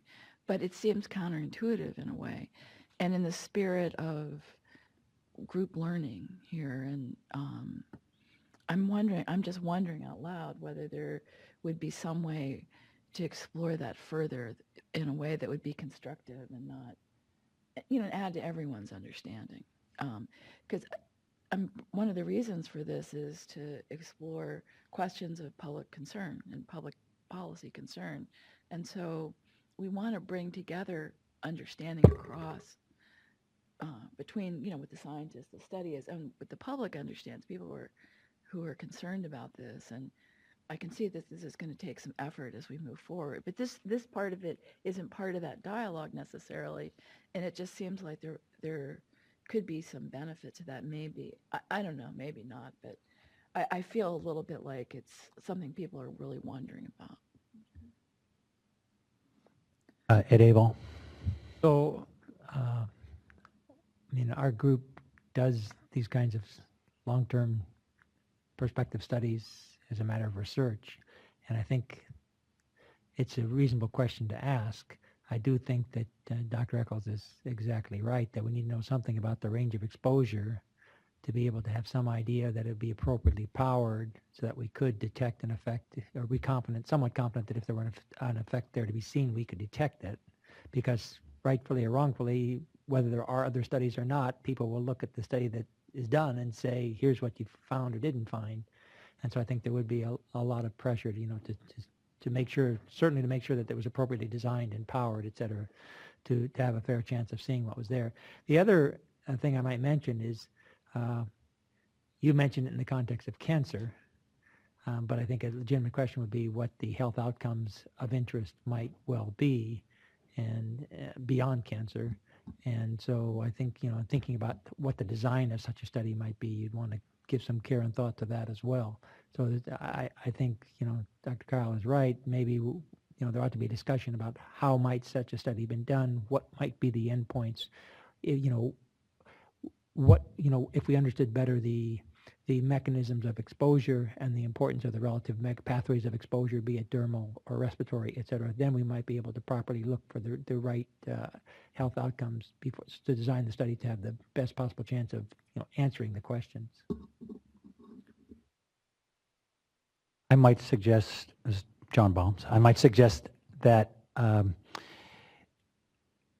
we could sort of marry the two positions. I do think that the study that's being planned is the right first step, as Dr. Eckel suggested, to understand the exposure variability. You can't do a proper epidemiologic study without good understanding of exposure and good understanding of outcome.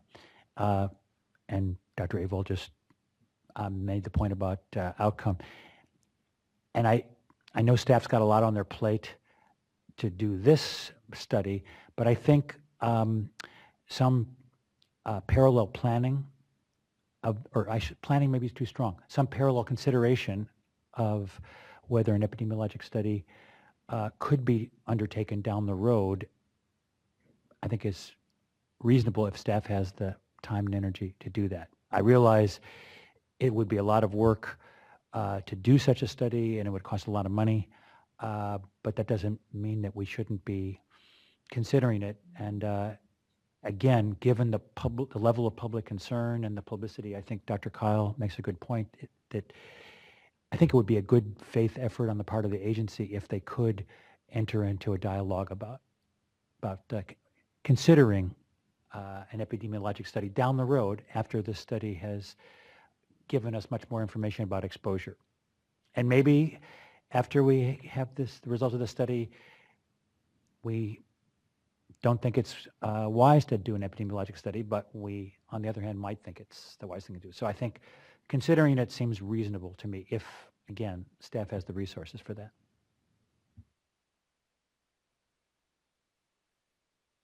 I'm just looking.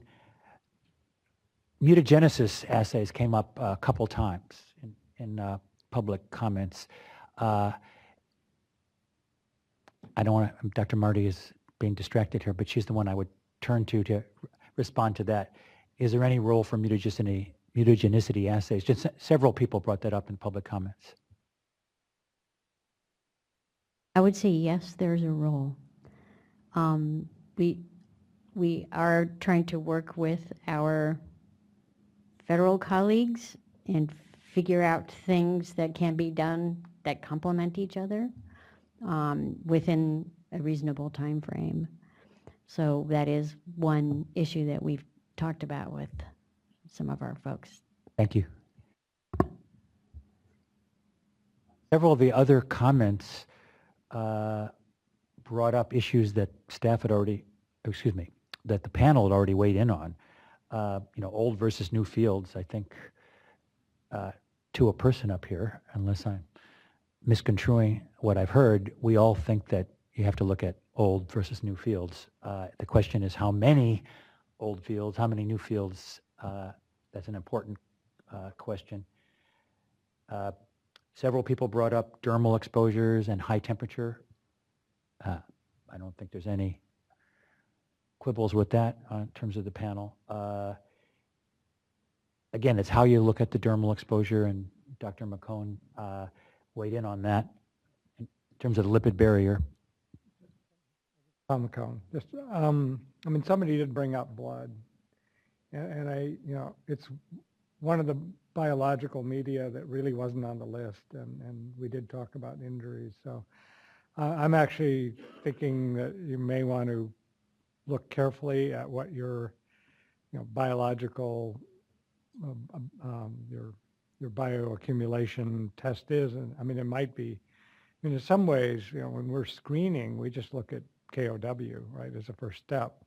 Because almost, that's going to tell you a lot about every medium you're interested in that's biological, because it'll control a lot of the bioavailability. And then you get, there's lipids in blood. There's, hate to say lipids, but there's lipids in all of our fluids. And for anything that's highly lipid soluble, as soon as you get to these 100 to 1,000 to 1 ratios, even if it's just a small percentage of the biological medium, it's where all the chemicals are going to be. So it's an important component. So just to keep working on making sure they get appropriate proxy biofluids, so it's a good thing. And then the last topic that I have on my list to query the panel about is that of multiple exposures working in concert, interacting, aggregate effects. Staff touched on that. We've touched on that, easier said than done. I don't know if anybody wants to have some words of wisdom about that, other than it's always difficult, but it's also real world to be concerned about. The exposures are always multiple to toxins. I mean, I think staff is well aware of that. Dr. Marty? Yeah, I just wanted to add that when we do a health assessment, which is a part of this at the end, we do make the assumption of additivity for all carcinogen exposures, and then for specific target organs. So for the non-cancer effects, if you have multiple chemicals that impact the same target organ, those hazard ratios are added. So where we actually have a reference level, then we can look at the additivity of the exposures. Thank you. Anything else that the panel wants to bring up? Several people brought up black carbon. Do we want to talk about black carbon? We can talk about black carbon. Go ahead. I know it's toxic, but I'm not enough of a chemist in that area to know how it depends practical that is. What's in the black carbon. In terms of tire originating black carbon, there are pHs.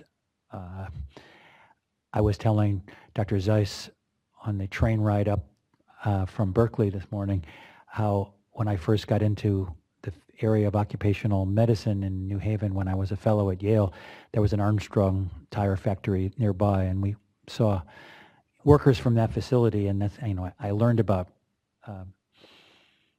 the carbon and what was on it in tire manufacturing. I don't know anything about constituents of crumb tire other than what we heard today. But yeah, I mean, I think the bottom line is really it contains carcinogens and pHs are the ones that come to mind. So is it fair to say that if we are looking at particles and we're looking at particles of various sizes and we're extracting for PAHs and the chemicals that are in it, we are actually looking at and for the components of carbon black? Is that fair to say? So we're really not ignoring carbon black. We're just looking at it in a more specific way. Yes, that's how we were viewing it. And that just reminds me of one other point that several commenters made, and this panel had already weighed in on this. I think everybody feels like the biofluid extraction is reasonable, but that a total extraction, I'm probably not using the proper terminology, not being a chemist, but extracting with solvents that are stronger than biofluids, I think, probably needs to be done in that tiered approach that I think Dr. Bennett brought up. You can probably say it better, Dr. Bennett. Actually, I was going to say something different because, I mean, I think although we do agree with the biofluid approach, I mean, I think we feel like, I thought the panel kind of was saying that the recipes are a little bit lacking because they don't have the lipids, and I think it's important to characterize. Yeah, I agree. Dr. McCone just made that point that the fluid recipe should include lipids, but I'm just wondering, even with the addition of lipids, whether that's enough. I certainly think you need to do a rigorous extraction to begin with, to find out what's there. And then if you're going to do a biofluid, then you need to include lipids in something that's a little more representative. That's Linda Sheldon. Dr. Sheldon, could you maybe describe that a little more? Well, I think there is a tiered approach. And the first approach is, the first thing is to look at, you might call it total extractables, extractables with solvents, which will allow you to capture the bulk of what is there in extractable by solvents. Then, if you want to be estimating what is bioavailable, yes, use the bio extraction fluids, but I think everybody has felt that there needed to be a different formula that contained some lipids to it. Thank you, Dr. Sheldon. So I think we're close to winding up the panel discussion, and at the end I would be turning it over to Dr. Zeiss for final comments, but I just want to make sure that the panel has said what they want to say. And Dr. Kyle, go ahead. Thank you. First of all, I'd like to second what she said about the extraction. I think that was the difference we were trying to get to. But the other thing I wanted to say in light of our discussion and also the audience discussion is I think we need to develop some vocabulary around what question we can answer given how much is unknown. I mean, we know that there are a lot of untested chemicals and incomplete databases and all of this stuff. And so, I hear people talking about, well, we want to get a definitive resolution to the risk of this. And I think even with the best research we can do, we can't have a completely definitive resolution. And maybe we should say that now and not 3 years from now. So, I mean, I don't know if other people feel differently, but it's the kind of the worst thing to do is to get, well, it's not the worst thing, but it's a thing you don't want to do is get far into a study and then have everyone realize, well, this isn't going to answer my question. And, we all and the people in the audience are trying to do their best to focus it around the things they think should be considered and the questions to be answered. But in the end, there's going to be some level of uncertainty. One thing I would suggest, or maybe two things. The first thing is that we think about how certain are we in terms of what we think the hazard might be, whatever hazard, but then also how certain are we that it's safe? I mean, the sort of the default policy is that this is safe. Well, how certain are we about that? I'm not too certain. I think there's a lot of uncertainty. But if you look at it both ways, then it can be maybe a more informative way to understand the whole thing. Because we'll have evidence on both sides of both of those questions. So that's one thing. And the second thing, I'm going to repeat myself a little, but trying to go through the steps in order that people can understand and match up the methods to that. What question are we answering with this? Okay, that told us this, and so now we're going to go over, use this method on here because that will tell us this in an organized way that we can follow along, that kind of transcends between the kind of public policy and then the science side, I think is really worth doing in a context like this. And I admire all the work that you all have done, and I can see a great amount of value in it. So it's not about that it being the wrong thing to do, but that let's make it a little more meta explanation of how we're working our way through the public policy question and problem as we use these methods and collect these data and then analyze them. And then I think that lets us all stay more in contact. So that would be my other suggestion. Thank you. Other comments? Dr. Marty. Yeah, David just reminded me that when we were looking at our chemicals of concern, we were looking at studies published that had done, for example, methylene chloride extraction and not biofluids, but much stronger extractions. So the question becomes then, since we are already looked at a lot of that information, should we repeat that? And maybe the answer is yes. We have to talk to ourselves and other people about that. I think Dr. Bennett. I want to identify you for the record. Oh, thank you. You can go ahead. I think, though, that doing now that there are these better non-targeted methods, not that we know what the chemicals we're going to find mean in terms of health perspective with that, I think that those methods weren't necessarily done on the solvent extractions. And so I almost see the tiered approach being doing the solvent extraction, doing the non-targeted, figuring out if there's anything that we find that based on structure or any sort of high throughput or anything might be a chemical of concern, and then adding that chemical into the targeted list for the biofluid extraction, I think is what was missing on those, because that's the step that we haven't done yet. So before I turn the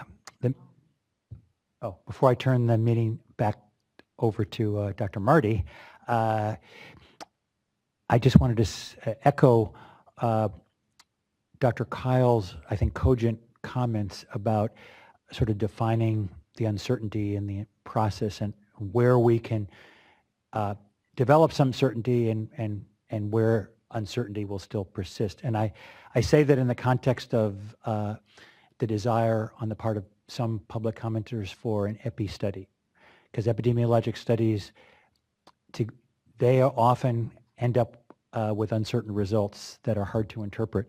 So I'm sure, I know that Ms. McGowan in particular brought up the kids that have lymphoma where there's been attribution to the lymphoma being caused by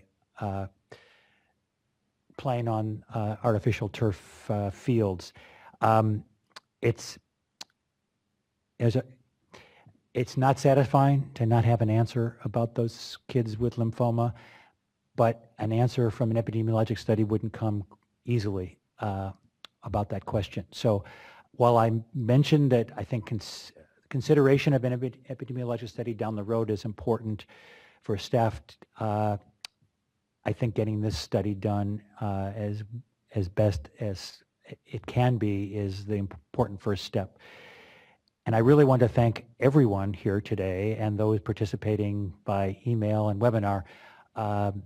First of all, I want to thank the staff for, very clear presentations, their willingness to answer questions thrown at them by the panel and in some instances by the public. I'm often next door in the Byron Shear Auditorium in my role as California Air Resources Board member, thanking the staff and congratulating the staff for a good job. I think we can do that again today for OEHHA staff and all those that have supported you, because I know your whole group isn't here. And I want to thank the panel members. I think everybody contributed in a way that will move this study forward, and to thank the public commenters as well, because important issues were highlighted. And it's one of the things that I think Cal EPA does pretty well, and almost all of its agencies, to listen to the public and to make sure that the public's input is being heard when important projects are being done. So with that, I'd like to turn the mic over to Dr. Marty. I think she has some closing comments that she'd like to make. Yeah, okay, I'm going to start out with the L word, lipid. We realize, yes, that we need to get a better recipe for our biofluids. That, and actually, I was wondering about protein and amino acid content myself as well. But anyway, definitely lipids. So we need to do some more footwork there on putting together better biofluids. If I might interrupt you about the protein amino acids, there are artificial lung fluids that have serum. So, which has lipid and protein. Then in terms of the non-targeted testing, so it's clear that both rigorous solvent extraction and non-targeted testing need to inform the targeted testing. So we initially were trying to think of doing that simultaneously, and it looks like we need to put the arrows in a different direction. We need to think more about background, and as Dr. Sheldon pointed out, it's a little easier for air, you just go upwind, but for what is an appropriate background for the synthetic turf blades and crumb rubber, that requires a little more thought. And then the sampling, which fields to sample. So we really have to go back and ask ourselves, okay, what are the more important questions we want answered around sampling to get a definitive sampling design, including the statistical side of the equation. So those are the 4 highlights that my tired brain can think of right now. I'm sure we took copious notes, so the next steps are for the staff team to get together and look at those notes. We got names of people to talk to in addition to the ones we've already spoken to about the non-targeted testing, available methodologies for that, and the limitations of that. I think it's important to understand the limitations of that. And then we have to go back and think about what Dr. Kyle was saying about what are you going to be able to say at the end of the study, and not to make it seem like we'll have the answer. When we won't have the answer, we'll have an answer, and what does that answer mean? So, Lauren, what did I miss? Dr. Zeiss. I think at this point we can, I think that was excellent, and we can really add our thanks to John's for everyone's contribution, both the staff as well as people attending in the room and on the web. And the panel has given us such a lot to digest and think about as we go forward, so we really appreciate your time. Thank you. So I think with that, the meeting is adjourned. So thank you, everyone.